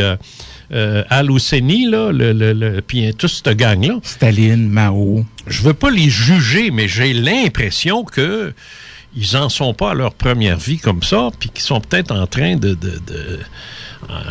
Alors finalement, des gens qui s'incarnent, sont dans la marde jusqu'au cou, là, c'est qu'ils en ont mis du monde aussi. C'est ça. T'sais? Puis il y en a qui se promènent aussi dans... Puis ils se promènent. Ils ne s'incarnent pas tout de suite. T'sais. C'est ça. C'est pour se protéger de ce type d'influence-là. C'est ça, exact. Qui pourrait venir nous faire voir des niaiseries, nous faire comprendre des niaiseries qui n'ont pas rapport à l'objectif visé, qu'on passe d'abord comme si on faisait intercession. Ben ça, je suis content, parce que Pierre, ça, je suis content que tu aies amené ce point-là, parce que je pense qu'il faut le rappeler, notamment ceux qui invoquent. Puis là, on s'en vient avec l'Halloween, là. Fait que là, regarde, là, c'est les expériences qui se font, puis les jeunes là, qui sont partis là-dessus, là, puis le Ouija. Je vais en parler avec Sabrina dans son émission un peu plus tard, aujourd'hui d'ailleurs, parce qu'elle m'a demandé de venir lui expliquer un peu c'était quoi le Ouija board.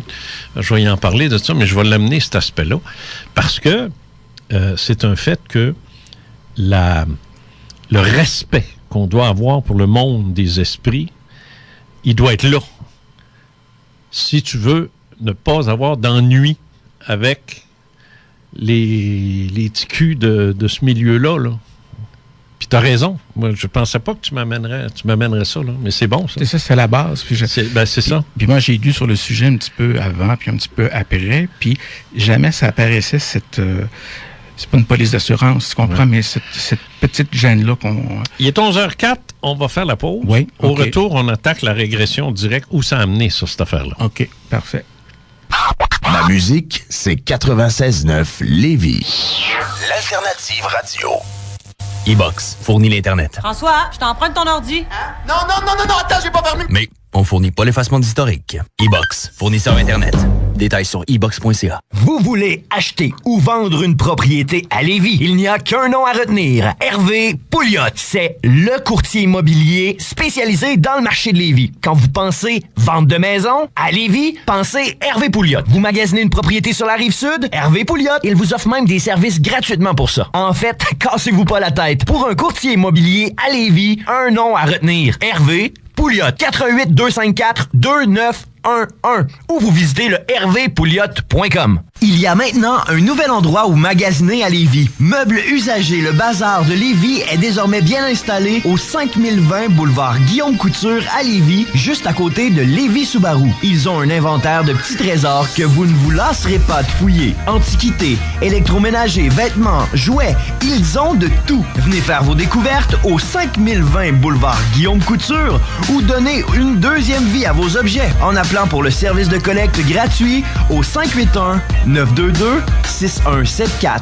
581-922-6174. Voici quelques extraits récemment sortis sur Slamdisk. Smash Hit Combo RPG.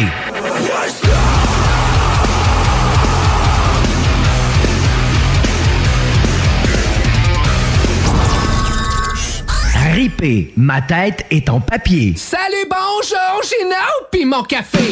Ma tête est en papier, je tourne toute la journée. Salut, bonjour, j'ai Nao pis mon café. Noé Talbot, tant promis. Le kid en moi serre la main de l'homme, je suis devenu. La voix faible à vous dire son salut. Ces sorties sont disponibles sur toutes les plateformes numériques. Slamdisk. C'est le temps de déménager. C'est donc aussi le temps de planifier. Et pour ça, ça peut être une bonne idée de prévoir d'autres ressources que le beau-frère. Prévoyez votre déménagement avec la ressourcerie de Lévis. Voyons, vous avez des objets, des meubles ou des vêtements qui méritent une nouvelle vie? Donnez-les à la ressourcerie. Vous ne pouvez pas vous tromper, ils ont plus de 35 employés qui trient et remettent en marché les articles que vous leur confiez. Mais si vous cherchez des objets, des meubles ou des vêtements à un prix imbattable, ou encore de la peinture pour votre nouvel appart ou des matelas flambant neufs, vraiment pas cher, allez à la ressourcerie. Tout y est au quart du prix du neuf. 24 Charles Acadieux, entre Président Kennedy et les Galeries Chagnon. En passant, ils livrent partout dans la grande région de Lévis et de Québec. Visitez la page Facebook de la ressourcerie de Lévis pour en savoir plus. Mon énergie, c'est 96.9 Lévis. L'alternative radio. De retour avec Jean Cazot au Fait Maudit. Fait Maudit. Alors, au Fait Maudit aujourd'hui, en ce 28 octobre, je reçois Bruno Lefebvre. Lise Bilodeau devait se joindre à nous, mais elle est malade aujourd'hui. Elle a déclaré forfait. On lui souhaite un bon rétablissement, d'ailleurs. Oui, absolument. C'est la saison, là. C'est la saison, c'est le temps, là. Oui. Et donc, c'est ça. Tu vas nous embarquer maintenant dans la résultante de tes régressions, où ça a amené tout ça, parce qu'on parle de vie antérieure là-dessus depuis le début de l'émission, c'est de ça qu'on parle. Alors, je te laisse aller avec ça. C'est ça, donc on parlait tout à l'heure de l'épiphanie. Oui, c'est ça. Que tu as appelé comme ça. Oui. Alors, la première fois que je me suis assis dans le fauteuil, qui n'était pas un fauteuil de psychiatre, avec une doudoune, là, une couverture, puis une mise en hypnose, un petit rituel où est-ce qu'on visualise chacun celui qui fonctionne. Chacun sa méthode. Là. C'est ça. Moi, c'était sous l'eau, puis il y avait une porte. En général, c'est la méthode Erickson qui est utilisée pour ça. C'est-à-dire? C'est une méthode bien établie pour les régressions. OK.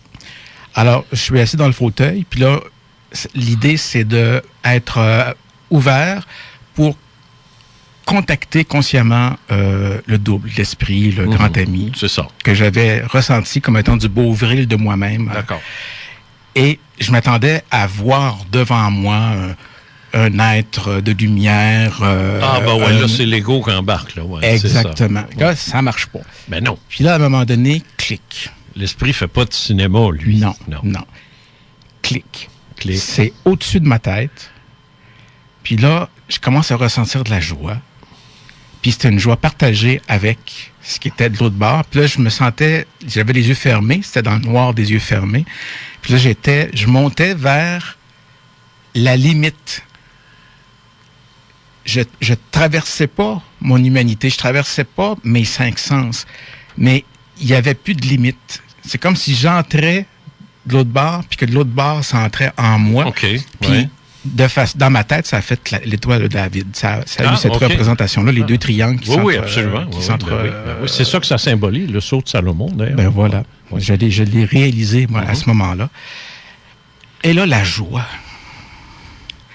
C'est inimaginable. Tu ne peux plus avoir de joie dans la vie. Non, comme ça. Comme ça, après. Non, ce que j'ai vécu comme toi, là, j'ai jamais revécu ça à l'humaine. Oui.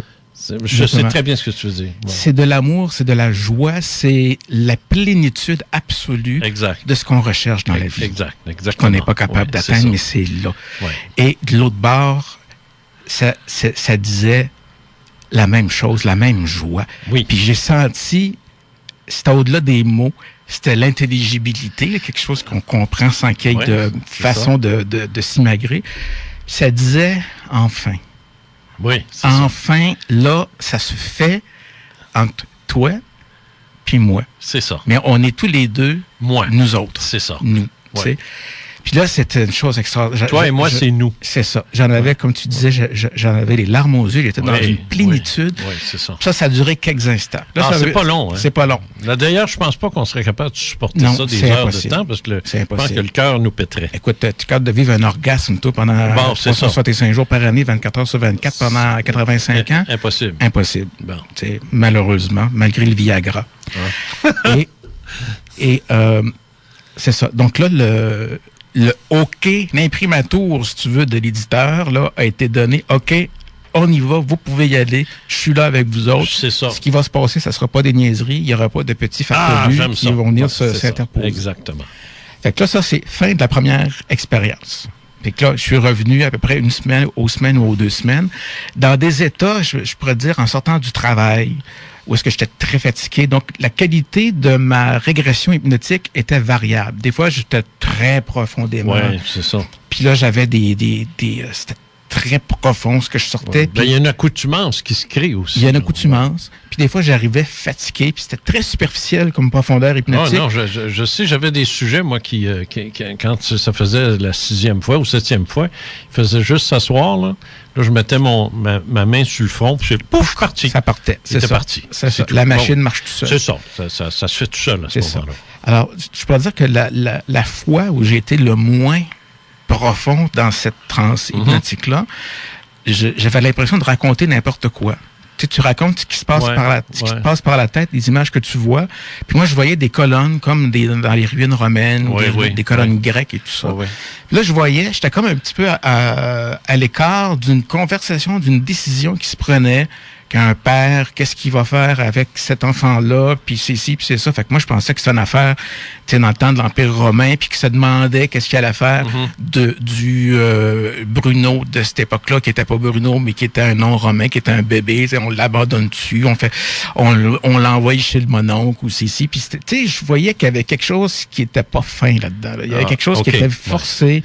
Il y avait quelque chose qui n'y avait pas le choix, puis tout ça. Puis, fait que je sors de là, puis j'avais l'impression qu'il s'était rien passé, que ça avait été super cheap. Ça, on est en 2005 à ce moment-là.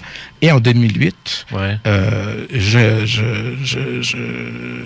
en fait, le 6 janvier 2009, en fait, je fais la connaissance, je rencontre mes parents biologiques. Mon père est italien, puis là, ils m'ont expliqué tout ce qui s'est passé autour de ma naissance. Or, tout ce que j'avais vu correspondait à ça. Tu sais, les décisions... Donc, c'est une régression à l'intérieur de ta vie actuelle. C'est ça. Tu peux faire une régression dans ce qui est ta vie. Oui, absolument. Tu peux des fois sauter le mur de ta vie actuelle et aller dans une vie passée, ou comme tu peux aller dans une zone qui est entre toi et l'esprit, puis là, te parler de façon générale de ton expérience. Et tu peux aller aussi entre 2 vies. Oui. Et te retrouver de l'autre côté en tant qu'esprit entre 2 vies et les choix que tu as faits, puis tout ça, ça existe, ça. Ça m'est arrivé. Michael Newton, Michael Newton, un psychologue américain, s'est spécialisé dans ce type de régression-là. Oui. Je pense que ça s'appelait entre la vie... Ça y est, j'ai oublié. En tout cas, entre la vie et la mort et ce qu'il y a entre les deux en 450 pages. Là, ouais. C'est un très bon livre, en tout cas. J'essaie de me souvenir du nom. Ça te dit rien, ça? Michael Newton, non? Toi, c'est ça. Puis, des fois, tu te promènes, hein? Tu vas vraiment te promener. Une fois, ce qui s'est présenté à moi, je voyais les restes d'un avion sur l'eau, complètement détruit.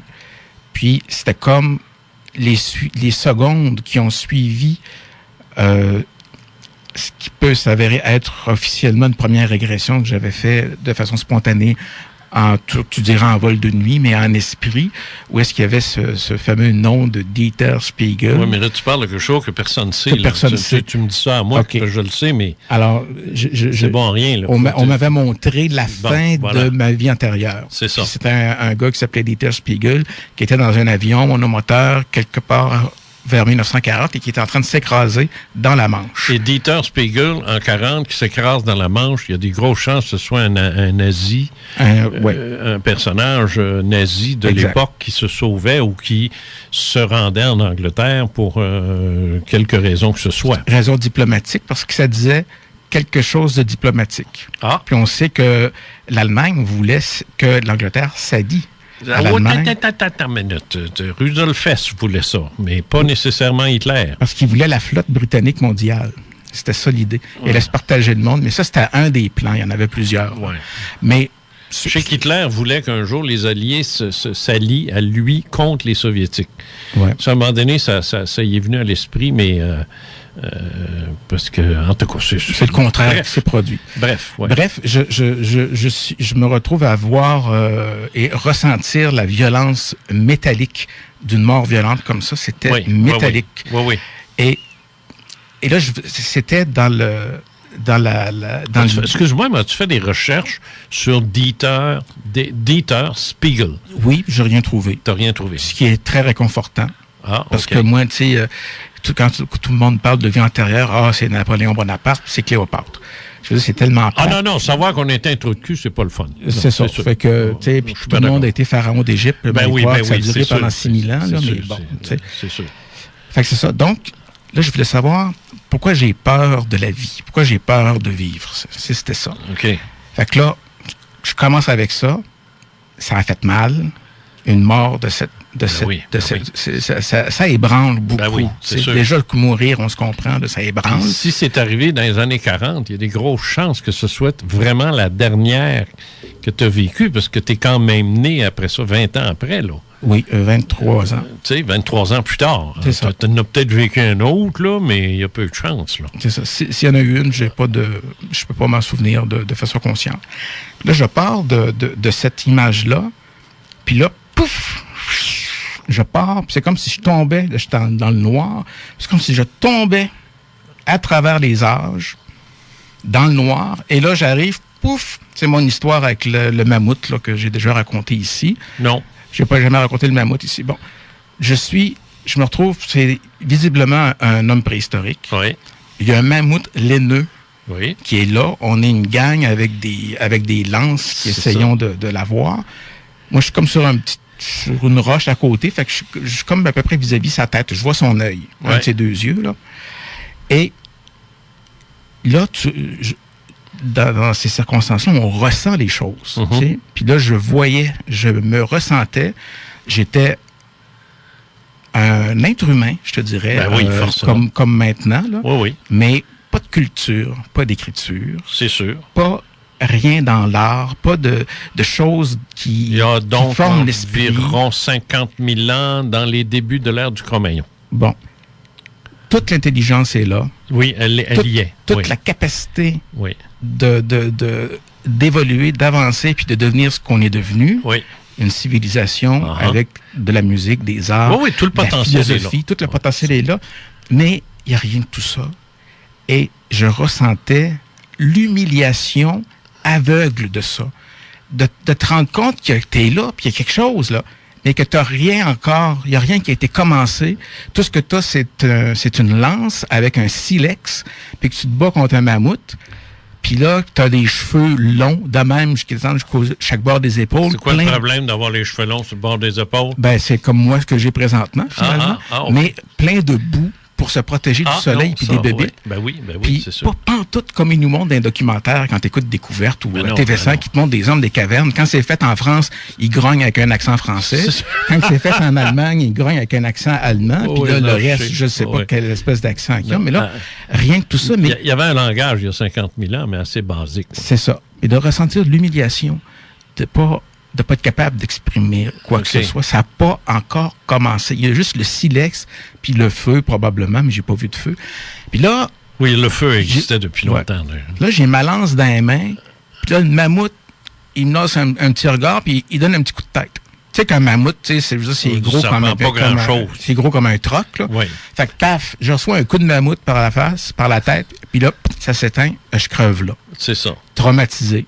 Je me sentais traumatisé. Puis là, mon traumatisme, si tu veux, mon mal de vivre qui est apparu dans ma vie présente, originait de ça.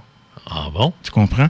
Puis là, je comprenais entre les lignes, parce que, tu sais, il y a des affaires que tu catches, là, au travers de tout ça, puis que cette affaire-là a eu cet effet-là, mais que j'ai pu vivre dans d'autres circonstances qui ont fait que j'ai pas eu besoin d'être confronté à ce traumatisme-là, puis que je pouvais avoir une vie, puis que tout pouvait aller bien, mais que là, ce coup-ci, on s'occupait de régler ce problème-là. Ouais. Tu comprends? Fallait que tu le revives. Fallait que je le revive, il fallait que que j'équilibre la comptabilité du passif et de l'actif. C'est que peur de me lancer dans la vie, peur de ci et peur de ça. Il est donc fort possible que, suite à ce décès-là, il se soit passé un maudit bout de temps avant que tu décides de revenir. Parce que le traumatisme, il peut être très violent aussi, tu sais. Puis la frustration de mourir de même, là, ça peut être comme... Oui. Shit. Puis c'est ça. Puis sans dire qu'on n'a rien dans les mains puis pour faire t'as pas ramené grand-chose de ces expériences-là, parce que le niveau de conscience est pas le même qu'aujourd'hui, tu sais. Alors, tu sais, dans ce temps-là, faire le mal, c'est quoi? Ben, c'est même pas baiser à la femme de l'autre, parce que tout le monde le fait, là. C'est ça, parce que... C'est pas grand-chose. Tu peux pas rien le voler, ils ont rien. C'est ça, c'est des gros clubs échangistes. Je comprends donc. Libertaires et... La notion du bien et du mal chez l'Aurignacien, là, ou le Cro-Magnon, là, c'est pas développé, là. C'est pas comme... Plus on a avancé dans le temps, plus on a acquis de façon innée, c'est bizarre, paradoxal à dire, mais on a acquis une certaine morale. Oui. Mais à l'époque, c'est purement de l'expérience physique presque. Là. C'est presque ça. Oui. Et presque tout le temps des morts violentes. Tu sais. Oui. Fait que cette impression-là d'avoir quelque chose, mais de ne pas être capable de l'exprimer, de me sentir humilié, puis de mourir sur cet instant-là de conscience, ça, c'est comme un marqueur qui est resté. Oui. Qui s'est promené. Ah oui, d'une vie à l'autre. Il reste comme dans une programmation de soi à la carte que là, l'esprit va aller chercher. Puis là, bon, là, on va chercher ça, je te donne ça. Fait que moi, dans ma vie, c'était ça. J'ai fait des études, c'est plutôt bien passé. Puis quand est arrivé le moment psychologique, blocage, je suis pas capable d'aller vers les autres, d'aller vers des employeurs qui pourraient m'employer, aller vers... C'est totalement ridicule parce que j'en ai trouvé des jobs dans ma vie. Mais d'y aller sur ce que j'aurais voulu faire, ce que je souhaitais faire, ça marchait pas. Ouais. C'était du sabotage que je faisais. C'est ça. La programmation de ça a été prise. Ah ouais, mon homme, on va faire ça cette fois-là. On va le faire ce coup-ci. On s'occupe de ça maintenant dans cette vie présente. C'est ça. On l'a pris. Les choses ont plus ou moins changé. Donc, il y a eu un aspect thérapeutique à cette régression-là. Au fond, tout est thérapeutique. Oui, d'une certaine manière, oui. Mais pas au sens du Collège des médecins. Non. C'est pas un acte thérapeutique. Non, il n'y a pas d'acte thérapeutique, c'est sûr. C'est ça. Mais ça rouvre les choses. Tu comprends des affaires. C'est ça. Il y a une autre vie où est-ce que j'ai pleuré, j'ai hurlé. Tellement j'étais dans le traumatisme. Et comme le disait la dame avec qui je faisais les régressions, elle m'a dit, Bruno, à tout moment, tu peux juste passer en mode observation et ne pas vivre les émotions. C'est oui. Prendre du recul. C'est ça. Ouais. Là, je voyais une mise en scène. C'était autour d'une grosse bâtisse qui était peut-être un monastère ou un château. Il y avait des gros arbres. Puis là, il y avait une adolescente de 13 ans, puis il y avait un curé. Le curé était en train d'ouvrir le bas de sa soutane, La fille était penchée, et là, le religieux est en train de violer la fille. La faire communier. Oui. Puis moi, je voyais ça. Puis, pour moi, la fille de 13 ans, c'était ma mère biologique. OK. Puis, c'est là que j'ai dit non. Puis, je me suis mis à pleurer, puis j'ai hurlé. Vraiment, je hurlais. Le curé, c'était moi. J'étais en train de violer une jeune femme. C'est ce que je voyais dans cette régression-là. Je me permets de le souligner parce que là, je suis pas Harvey Weinstein. Non, mais c'est ça que j'ai dit tout à l'heure. On l'a tous fait, ça. Fait que là, c'est ça, ça n'avait pas de bon sens parce que là, je voyais une orpheline, parce que c'était une orpheline, un orphelinat. Puis là, au lieu de se faire aider par la machine, elle se fait encore plus caler, elle se fait encore plus détruire par un viol. Puis le viol, c'était un autre bonhomme, mais c'était moi dans une autre vie, puis ma mère biologique. Fait que là, ça veut dire quoi, ça? Ça veut dire que on est allé chercher cet événement-là, cette empreinte-là, ce programme-là, qui était flottant dans le temps, puis on l'a appliqué à la vie d'aujourd'hui. J'ai été adopté pratiquement à la naissance. En fait, les sœurs m'ont donné en adoption, sans en parler à mes parents biologiques. Là, tu parles de ta vie de ma vie aujourd'hui, de Bruno. Oui, pas se fourrer, là. C'est ça. Alors qu'il y avait un free-for-all autour de ma naissance. Tu vois, j'ai vu du côté italien de mon père avec les colonnes romaines, puis autour de la naissance, qu'est-ce qu'on allait faire. Puis là, j'ai vu que pourquoi que là, il y a quelque chose d'important entre mes parents biologiques, et spécialement ma mère biologique et moi. Je la connaissais pas, ma mère biologique. Puis là, il y avait... Tu as sûrement parlé des psychologues puis des psychiatres à la radio durant ta carrière, mais il y a une période critique du 0 à 2 ans au niveau de l'attachement qui va déterminer ta personnalité puis ton niveau de relation avec les autres, ton niveau d'intimité affective avec les autres. Tout se joue en 0-5. Oui, exactement. Tout se joue. Puis une phase critique 0-2 ans. Il faut que tu sois cajolé, il faut que tu sois aimé, il faut que tu ris, il faut que tu pleures, il faut que tu sois accueilli. Il faut que ce soit varié. C'est ça. Ouais. Alors, dans un orphelinat, c'est pas exactement la meilleure place. C'est pas la meilleure place, c'est sûr. Ce mécanisme-là, donc, cette image-là, l'événement du... Ça, c'est une image. Ça veut pas dire que ça s'est produit pour vrai. Ça donne à ta compréhension une mise en scène, la mise en scène exacte qui va générer chez toi l'image et l'émotion. Mais tu peux avoir été un curé qui garde. C'est un sport très c'est ça. pratiqué à l'époque. C'est répandu, c'est de père en fils dans l'Église catholique. Tu comprends ce que je veux dire? Parlons d'Alexandre VI, en tout cas, continue. C'est celui qui tuait des enfants puis qui se frottait avec leur sang pour rester jeune, là? Non. Au Vatican? C'est un autre. Mais Alexandre VI, c'est les Borgia, la famille Borgia. Oui. En tout cas, anyway. Fait que c'est ça, donc c'est là, je hurlais, la dame m'a dit, Bruno, tu peux déconnecter. J'ai dit non, je savais qu'il fallait que je vive l'émotion qu'il était en train de vivre. C'est une puissante catharsis, si tu veux. Oui. C'est que... Catharsis étant pour le moyen de la catharsis, c'est une émotion que tu vis pour t'en débarrasser d'une. Exactement, c'est la purgation des émotions. C'est la purgation, c'est ça. Que tu ailles voir un humoriste et que tu ris, c'est une catharsis. C'est ça. Ou que tu écoutes de la musique triste qui te fasse brailler comme un veau, c'est la catharsis. C'est ça, aussi. exact. Fait que c'est ça, donc c'est soit quelque chose de réel, ou bien c'est une mise en scène de ton esprit qui te permet de faire cette catharsis-là qui est nécessaire. Or, comme je te dis, quand j'ai fait la connaissance de mes parents biologiques, il y a beaucoup de choses qui sont apparues clairement à ce moment-là parce qu'ils m'ont floché après 9 mois de fréquentation, le temps de faire un bébé, sauf mon frère biologique. Ouais. Alors, j'ai vécu l'abandon une deuxième fois consciemment, c'était absolument épouvantable. Je sais de quoi tu parles. Ouais. Bon. Ouais. Fait qu'il y a eu ça. Puis, il y a eu les régressions dans lesquelles j'étais nulle part. C'était pas dans une vie antérieure ou dans un moment antérieur de ma vie présente. C'était quelque chose qui flottait. Les idées venaient, les mots venaient. Puis là, c'était comme expliquer un concept, mais qui rejoignait une expérience. Je comprends rien. C'est ça qui est difficile à faire comprendre. C'est une régression dans l'esprit, entre deux événements, entre deux affaires, entre deux états, où est-ce que là, tu es plugué mais t'es pas plugué descriptif sur une vie antérieure ou sur une mise en scène. D'accord. T'es plugué sur l'esprit, puis là, ça passe. Tu sais, c'est pas du channeling, mais ça passe, puis là, je me trouvais à m'expliquer à moi-même, parce que ça parlait au travers de moi, cette affaire-là, des conditions émotionnelles, pourquoi telle circonstance a donné ceci, puis aussi des fois des affaires comme, dans le fond, le but de la vie, c'est de faire la boucle avec l'esprit. Puis que ça commence avec l'esprit, ça se manifeste dans la matière, et à chaque fois, dans le végétal, dans l'animal, dans l'humain. Ah oui, jusqu'à revenir à la source. C'est ça. À la source, l'humanité, il y en a plusieurs dans l'univers. Tu sais, on a beau être des espèces différentes. L'humanité, c'est l'homo sapiens, mais ça peut être une autre espèce sapiens. Ici, sur Terre, c'est le summum de l'incarnation sur cette planète-ci.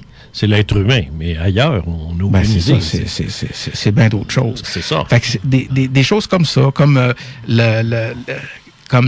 la vie et la combustion d'esprit dans l'espace-temps.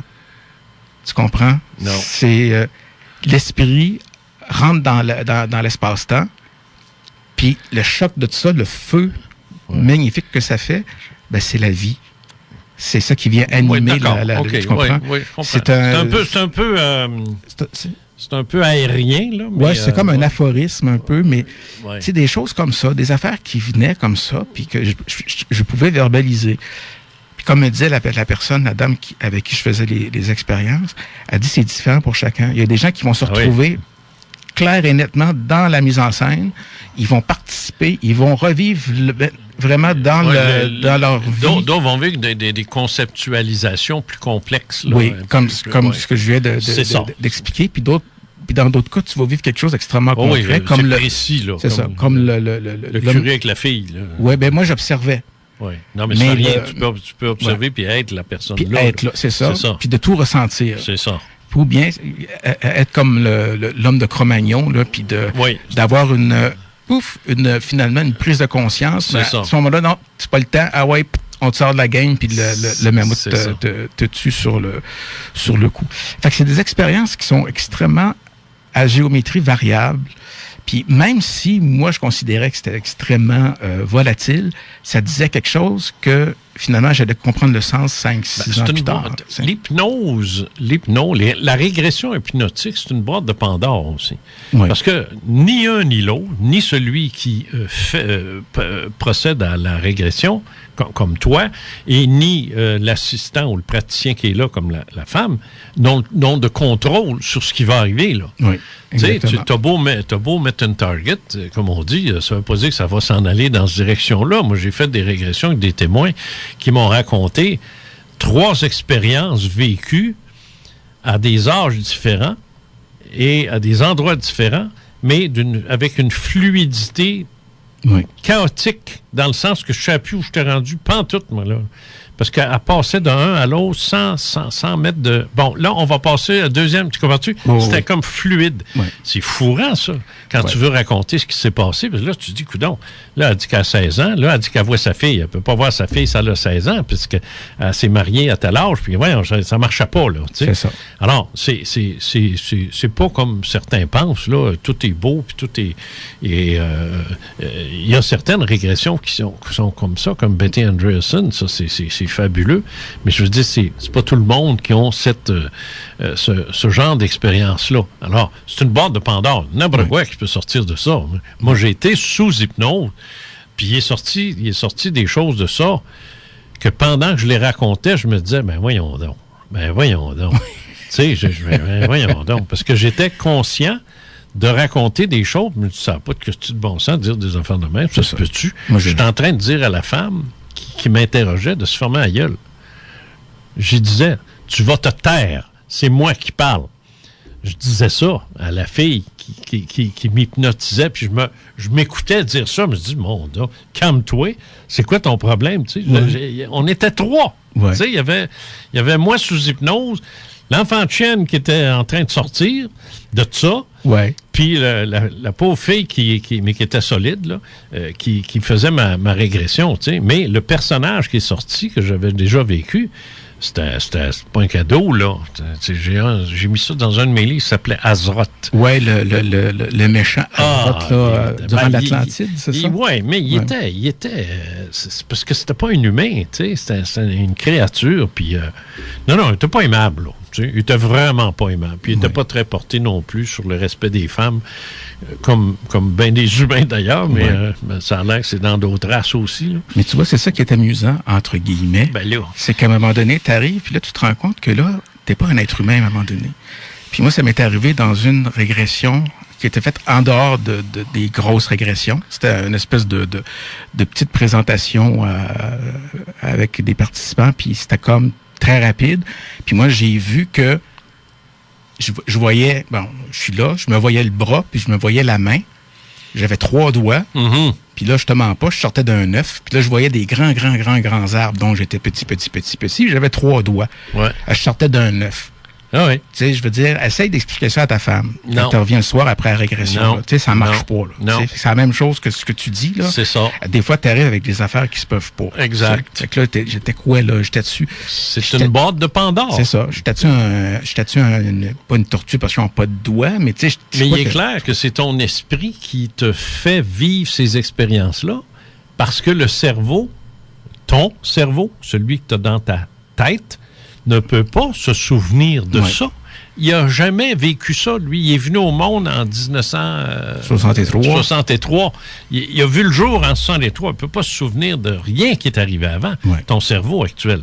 Alors, là, c'est sûr que la science, les psychiatres, eux autres vont dire que ton cerveau fabrique des images dans ces histoires-là, ou qu'il se souvient des affaires que tu as vues dans des films ou tu as vues ailleurs, puis que c'est toutes des fabrications. C'est clair, parce que pour eux autres, l'esprit est un mythe. L'esprit n'existe pas. Ils ne peuvent pas l'inclure dans l'équation, déterminer la valeur de X, parce qu'ils ont décidé que l'esprit n'existait pas, eux autres. Ouais.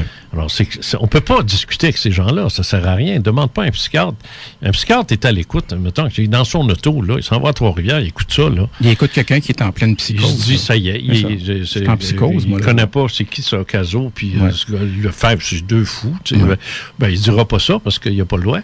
Mais il va dire, c'est son ils ont vécu des événements psychotiques ou des épisodes. Ils ont eu des épisodes psychotiques ou d'hallucinations causées par un stress avec toutes sortes de noms qui sortent du DVM. Là.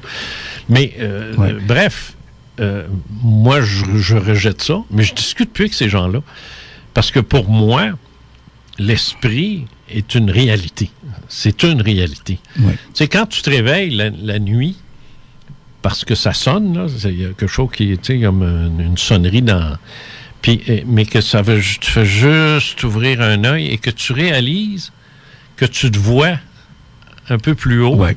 Tu te vois là. Et que là, d'en haut, tu te vois en bas. Tu vois les deux. Exactement. Tu vois 2 Jean Cazot. 2. Ouais. Tu sais, un en haut qui est en train de parler avec quelqu'un. On est assis sur une table, puis il y a des... l'environnement est bien bizarre. C'est pas terrestre, là. C'est pas normal, là. Et je suis en train de discuter avec cette personne-là, comme je le fais avec toi. Je regarde en bas, littéralement en bas, et je me vois me lever parce que la sonnette sonne. Ouais.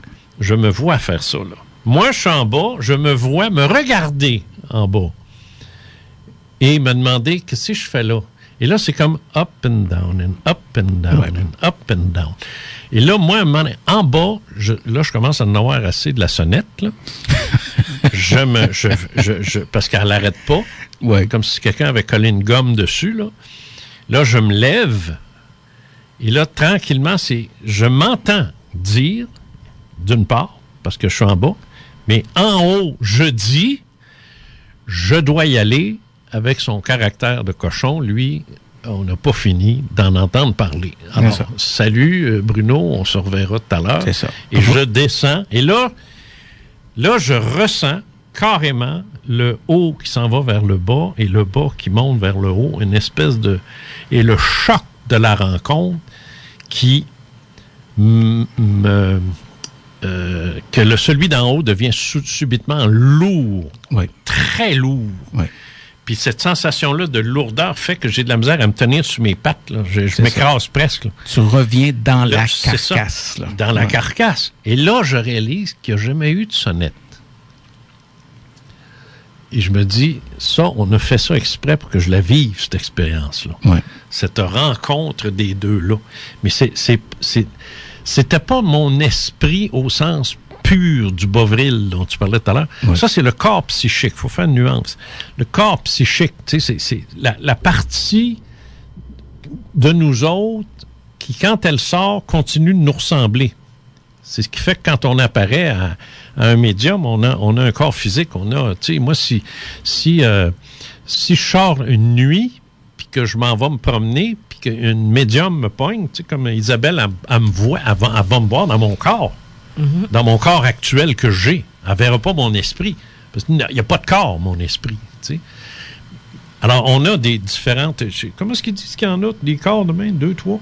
Ah, il y en a 5, 6, 5, 6, ouais. Des corps différents. Des corps émotionnels, astrales. Différentes densités. Ouais. Tu sais. C'est toujours la même personne. Mais sa manifestation se fait... Comme quand tu meurs, quand on meurt, on s'en va pas direct l'autre bord, là.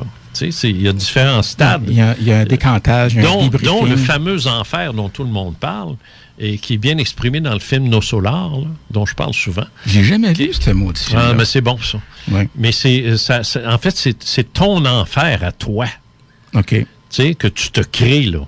Ou as-tu déjà vu le film avec Robin Williams, What Dreams May Come? Oui, ça c'est... j'ai pas aimé ce film-là. C'est tellement... Non, je sais que tellement caramélisé. Là. Oui, non, je comprends. Tu l'as pas aimé, mais le concept est quand même excellent. Et là, le gars, de la fille, sa blonde ou sa femme. De la femme qui est dans son enfer à elle, qu'elle se crée parce qu'elle se croit responsable de la mort de ses enfants, puis elle n'est pas capable de le prendre. Ouais. Alors, elle se crée un enfer. Mais elle pourrait rester là très longtemps, mais lui vient la sortir de là. C'est la beauté du film. C'est ça qui est sharp dans le film. Ça arrive aussi dans, j'allais dire dans la vraie vie, mais là, on n'est plus dans la vraie vie, on est de l'autre bord. On est de l'autre bord, mais moi, j'ai trouvé ça le fun. J'ai adoré ce film-là. Moi, j'ai trouvé que c'était une super belle façon. C'est pas méchant du caramel au cinéma non plus. Là. Ouais, des fois. Dans le popcorn. Il y en a qui aiment ça. Ben, c'est ça. Il y en a qui aiment le popcorn sec, plate, puis moi, non. Moi, j'aime ça avec du caramel. Tu sais. Mais Jean, tu vois, il y a les expériences en régression, puis ce que tu décris comme ça. Dans mon cas, il y a eu des réponses dans le reste. Quand je revenais à la maison, par exemple, je pouvais être dans des... Mais là, je sais pas, est-ce qu'il faut faire une pause? Parce que on peut en faire une, là, si vous le voulez. Ouais, déjà, si tu veux, parce que c'est autre chose, puis c'est comme... ça vaudrait peut-être la peine de ouais. Elle est sexy et complètement déjantée. CJMD 96.9. Le show qui donne chaud. Les deux snooze. Danse macabre. Oubliez les préliminaires parce que la meilleure radio de Québec est à Lévis.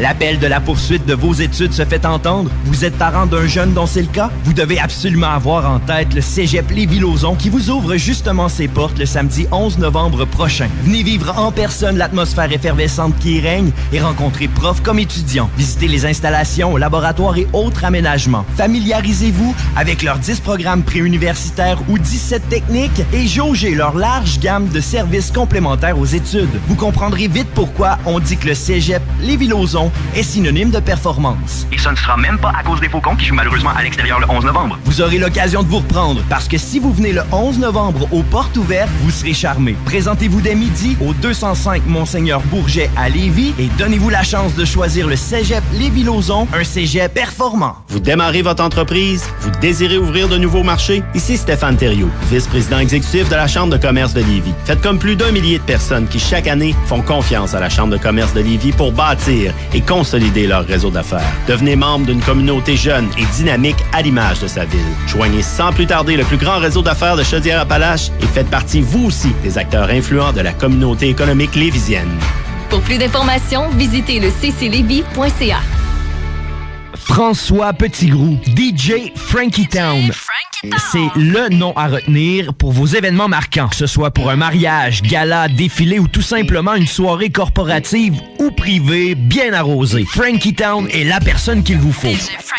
Avec plus de 15 ans d'expérience et toujours à la fine pointe de la technologie, il est au service de vos besoins. Animateur, DJ, ambianceur par excellence, producteur et diffuseur. Frankie Town est la référence dans tous ces domaines. Ne cherchez plus et communiquez avec lui maintenant au 581-305-0969. Frankie Town vous offre tout ce dont vous avez besoin pour faire de vos soirées une réussite inoubliable. François Petitgrou à gmail.com. Vous pouvez également me trouver sur Facebook. Vous avez des travaux à faire qui nécessitent de l'excavation? Pensez tout de suite à JM Demers. Ils font l'excavation, le remblai, les aménagements extérieurs de votre bâtiment résidentiel et commercial avec un personnel compétent, expérimenté et à l'écoute des besoins du client pour le prix le plus compétitif de la région. Pour tout type de projet, de grande envergure ou de petits travaux, composez le 837-7111. 837-7111. Et faites-vous faire une soumission. Les gens de JM Demers Excavation sont prêts à prendre en charge vos besoins. Ils sauront s'adapter à vos horaires et échéanciers pour mettre en œuvre leurs 10 excavatrices de grosseur variée, leurs camions chargeurs, leurs bulldozers, etc. JM Demers, www.jmdemers.com. L'Inventaire, c'est une boutique éclectique où l'univers des gadgets pratico-pratiques est à son meilleur. Vous trouverez facilement un cadeau pour quiconque et peut-être même pour vous. Pour la cuisine, le bar, thé et café, la maison, le bureau, les voyageurs, pour les petits et les grands. Nos trouvailles et inventions ont toutes un but commun de joindre l'utile à l'agréable. 833 rue Saint-Joseph-Est à Québec. Sortez de l'ordinaire. Venez en boutique avec plus de 700 idées cadeaux originales et inusitées. Vous trouverez le cadeau chez L'Inventaire ou visitez le www.boutiquelinventaire.com. CJMD 96.9. La seule station à Lévis. Vous écoutez Les Faits maudits avec Jean Cazot sur les ondes de CJMD Lévis 96,9. Les propos tenus lors de cette émission relèvent de croyances et d'opinions personnelles. Vous en êtes les seuls juges. Non, vous faites ce qu'on vous dit. Une chance qu'ils prennent le temps de le dire, hein, parce que ça irait pas bien. oui, ça, c'est clair. Mais les faits maudits, c'est ça, hein? Oui. OK, alors, il nous reste un petit peu plus que 10 minutes. Oui. Ben écoute, j'aimerais ça te dire... Bruno Lefebvre qui est avec nous. Oui, bonjour. Oui. Présent. Oui. C'est ça. Lorsque je revenais de ces séances-là, j'avais un livre pour y aller, pour revenir. Et la première fois que je suis revenu, puis la dernière fois que je suis revenu, c'était la même chose. J'étais dans un état de grâce. Uh-huh. Je peux te dire, c'était au début de l'été, c'était sur une partie de l'été, ça a commencé au mois de mai, puis bon. Alors, j'ai la main, je tends la main dans la vitre de l'auto baissée, je tends la main dans les airs, puis là, j'étais l'air dans ma main était l'air, puis il n'y avait plus de différence entre tous les objets qui étaient là. On passe devant le concessionnaire automobile. Avant d'aller plus loin pour régler ça, parce qu'il y a du monde qui vont certainement le penser, il n'y a aucune substance. Là, non. Il n'y a pas de dope, il n'y a pas de drogue, il n'y a pas de hash, il n'y a pas de pot, de cocaine. Absolument pas. OK. Non, je pose la question parce que on me la pose tout le temps. Ouais. On me dit, tu t'en fumes du bon. Je fais juste un aparté très rapide. Dans AM, l'organisation dont j'ai fait partie, on flyait, comme tu dis là, et avec nous, il y avait des ex-drogués, là, mais des vrais, là. Ça venait de Californie, puis il y avait encore le maudit poncho, puis tout, là. Et ils avaient encore la face, la barbe, puis tout, puis les cheveux, puis les yeux un petit peu, mais ils consommaient plus, là. Ouais. Mais c'est ça qu'il nous disait, il dit ça n'a aucun sens comment est-ce qu'ici, on plane. Puis on plane plus qu'on n'a jamais plané avec ce qui était à l'époque des substances. Ouais. Alors, je comprends très bien ce que tu veux dire, mais sans avoir ingéré rien. Là. Ouais. Ouais. OK, continue. Puis j'en étais fatigant pour ma blonde parce que... Oui, on peut devenir fatigant avec ça. Ouais. Parce que, tu sais, la tête penchée par en arrière pendant le souper, c'est la table de pique-nique avec le barbecue. Puis là, à un moment donné, je regarde dans les airs, je vois les nuages, je vois le ciel. Tu sais, c'était comme Danny Verveine un peu, là, tu sais, le personnage comique. Là. Ouais. Puis là, je regardais ça, puis là, je faisais partie de ça. Puis, exactement. Namasté. Ouais, puis là, c'était... c'est tout ça. Puis je le disais à ma blonde... Y avait-tu des petits lapins? Non. Il y avait plein de monde. Non, mais on avait des bébites dans le cours là, qui mangeaient le potager. En tout cas. Et c'était ça. Puis je regardais la belle marmotte! Ouais. Puis là, j'étais là, puis hey, on est là, on n'est pas en dehors de rien, on est tous là, puis il y a un paquet de monde, il y a tout. Ah, je sais que c'est... Ouais. Puis écoute, le premier soir... là. Écoute, le premier soir, quand je suis revenu, là, puis il y avait un miroir dans l'entrée, puis je me suis regardé, puis là, je me suis arrêté, puis là, je me suis trouvé beau. Tu te rends compte, Jean? T'as vraiment fumé de quoi, tu sais? C'est ça. Tu sais, j'ai foutu le coton qu'il y a devant toi, là. Puis là, je me regardais, puis là, je chaînais. Puis là, ça a fait, voilà ce que je suis. Puis là, je suis resté là, puis j'ai appelé ma blonde. Je dis, viens voir. Qu'est-ce qu'il y a? Viens voir. Ah, non, je suis en train d'écouter la télé. Viens voir. Blablabla. Finalement, elle vient voir. Elle dit, qu'est-ce qu'il y a? Je dis, regarde-moi. Là, elle me regarde. Je regarde mon reflet dans le miroir. Je dis, ouais, puis. Ouais, pas. Puis. C'est ça, exactement. Elle dit, tu vois-tu quelque chose? Ben non. Je veux dire, qu'est-ce que t'as, là? Je veux dire. Mais moi, je me voyais, là, lumineux, puis tout ce que tu veux. Ça, j'ai vécu ça dans I.am, là, en mort. Puis pourquoi tu penses la visite, puis nos parents, puis tout le monde pensait qu'on était sur la dope? Ouais. Pourquoi tu penses, là? Parce que c'est exactement ça que les jeunes cherchaient à l'époque et encore aujourd'hui. Les gens qui prennent la drogue, là, c'est parce qu'ils veulent atteindre cet état-là de façon artificielle, parce qu'on va pas capable de le faire autrement. Et ça marche pas, puis ce qu'ils voient, ça crée une dépendance, parce qu'ils veulent le revoir, tandis que ce que tu as vécu naturellement, ça crée pas une dépendance. Il n'y a pas de dépendance. Il n'y a pas de dépendance. C'est pour te dire, la nuit, les rêves que je faisais, c'était des rêves éveillés. Puis là, ça devait être quelque chose. Écoute, moi qui a de la misère à flotter dans mes rêves, à cette époque-là, je te flyais ça. Puis là, l'énergie, c'était juste la volonté de me faire bouger dans l'espace. Juste à y penser, c'est comme lever un bras ou faire du basic. C'était aussi facile que ça. Je te flyais ça. Oui. J'étais heureux. Oui. Yes. C'était divin. Puis là, je voyais des montagnes. Puis là, je voyais comme des pistes de montagnes russes. Puis là, t'es là-dedans. Non. Je voyais du monde dans des jeeps se promener là-dedans. C'est exactement ce que tu disais. Je voyais que dans la vie, on se fait des montagnes russes sur les montagnes pour se donner des sensations au travers de ça. C'est pour essayer d'imiter l'état dans lequel moi j'étais, parce que j'étais dans les airs. Parce qu'intuitivement, l'humain sait que ça existe, ça, cet état-là. Oui. Tu sais, n'importe qui à l'écoute, là, qui n'a jamais rien vécu, intuitivement, il sait que ça existe. Il essaie de le reproduire parce que c'est le fun. Oui. Et c'est magnifique, mais ça marche pas. Et c'est l'objectif de la vie que d'arriver à se reploguer là-dessus. Ouais. Tu sais, que le comédien se rende compte à un moment donné qu'il est un acteur, puis que là, ça fasse une pièce de théâtre géniale avec une mise en abîme absolument extraordinaire, où est-ce que là, le comédien dit « Oui, mais là, on est dans une pièce de théâtre. Maintenant qu'on sait qu'on est dans une pièce de théâtre, qu'est-ce qu'on a à dire au public qui est là? » C'est ça. Là, ça peut devenir intéressant. C'est pour te dire, à un moment donné, c'était les Indes, c'était très clair. Les Indes? En Inde. Oui, OK.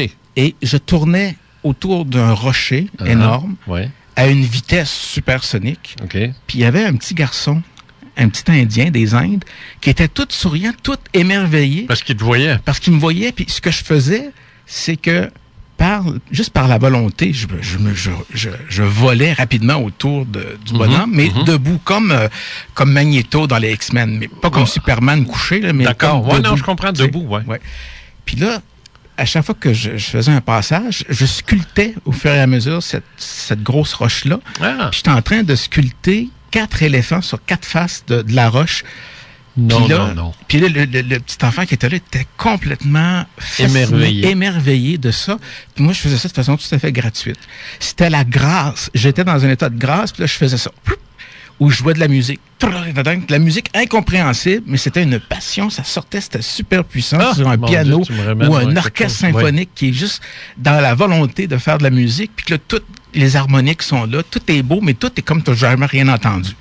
C'est comme le bourdonnement de la vie puis d'une forme d'extase, si tu veux. Je t'en parle, puis tu comprends, genre, ça m'énerve dans le bon sens du terme, là, tu comprends?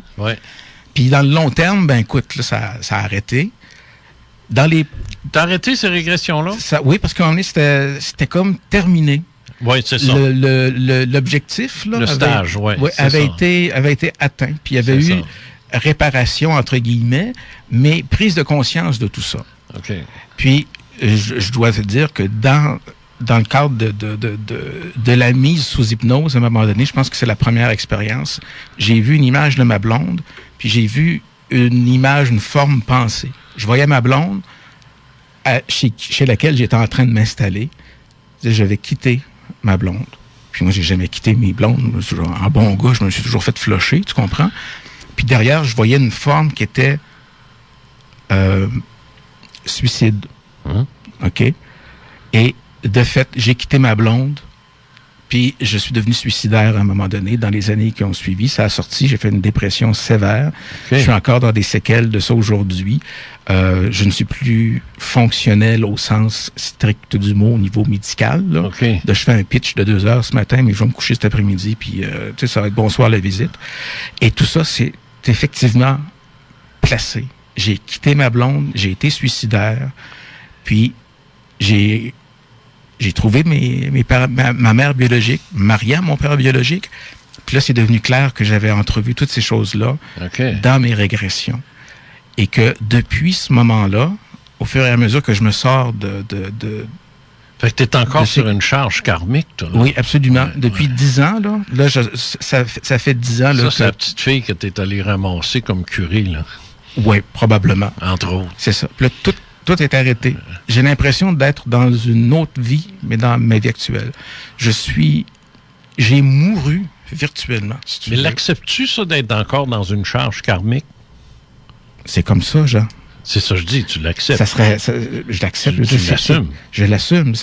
C'est comme ça. Non, mais il y a des gens qui se révoltent de ça. Ben, moi, je me suis révolté, là. J'ai été suicidaire. Ah, OK. Puis, le suicidaire, c'est refuser le contrat. C'est dire, moi, je joue pas ce oui, c'est ça. C'est exactement ça. Non, c'est pire que ça. C'est quitter le suicide, c'est quitter la pièce pendant qu'elle joue. Oui, exactement. T'imagines l'acteur, tout ça, à la scène, qui dit, bon, moi, je n'ai assez, puis il s'en va. Puis, là, la pièce est finie, là. Mais ça met tout le monde dans la merde, ça, là. Tous les autres comédiens, là. Il y a un humoriste qui l'a fait. L'homme caoutchouc, là, comment il s'appelle? Courtemanche. Il l'a fait. Il dit, excusez-moi, j'arrête le spectacle. Ben, il a fait un suicide social, là, pas physique. Il a fait une dépression. Il était plus capable. Puis là, c'est durant un spectacle qu'il a lâché ça. Parce que ça, il était bipolaire, puis il ne savait pas.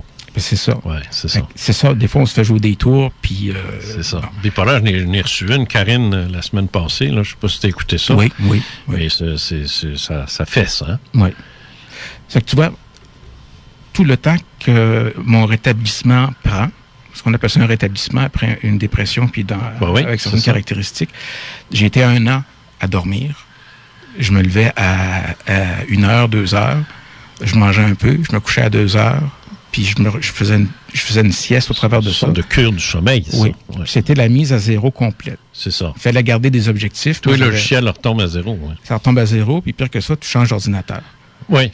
Tu vas juste rechercher tes affaires dans le cloud que tu avais déjà. C'est ça. Tu vas les chercher dans l'information nuagique. Fait que j'ai l'impression, en toi puis moi, j'ai l'impression que le compteur a été mis à zéro, puis que ma vie reprend tranquillement. OK. Une vie reprend tranquillement, mais j'ai vraiment l'impression de recommencer une nouvelle vie. Mm-hmm.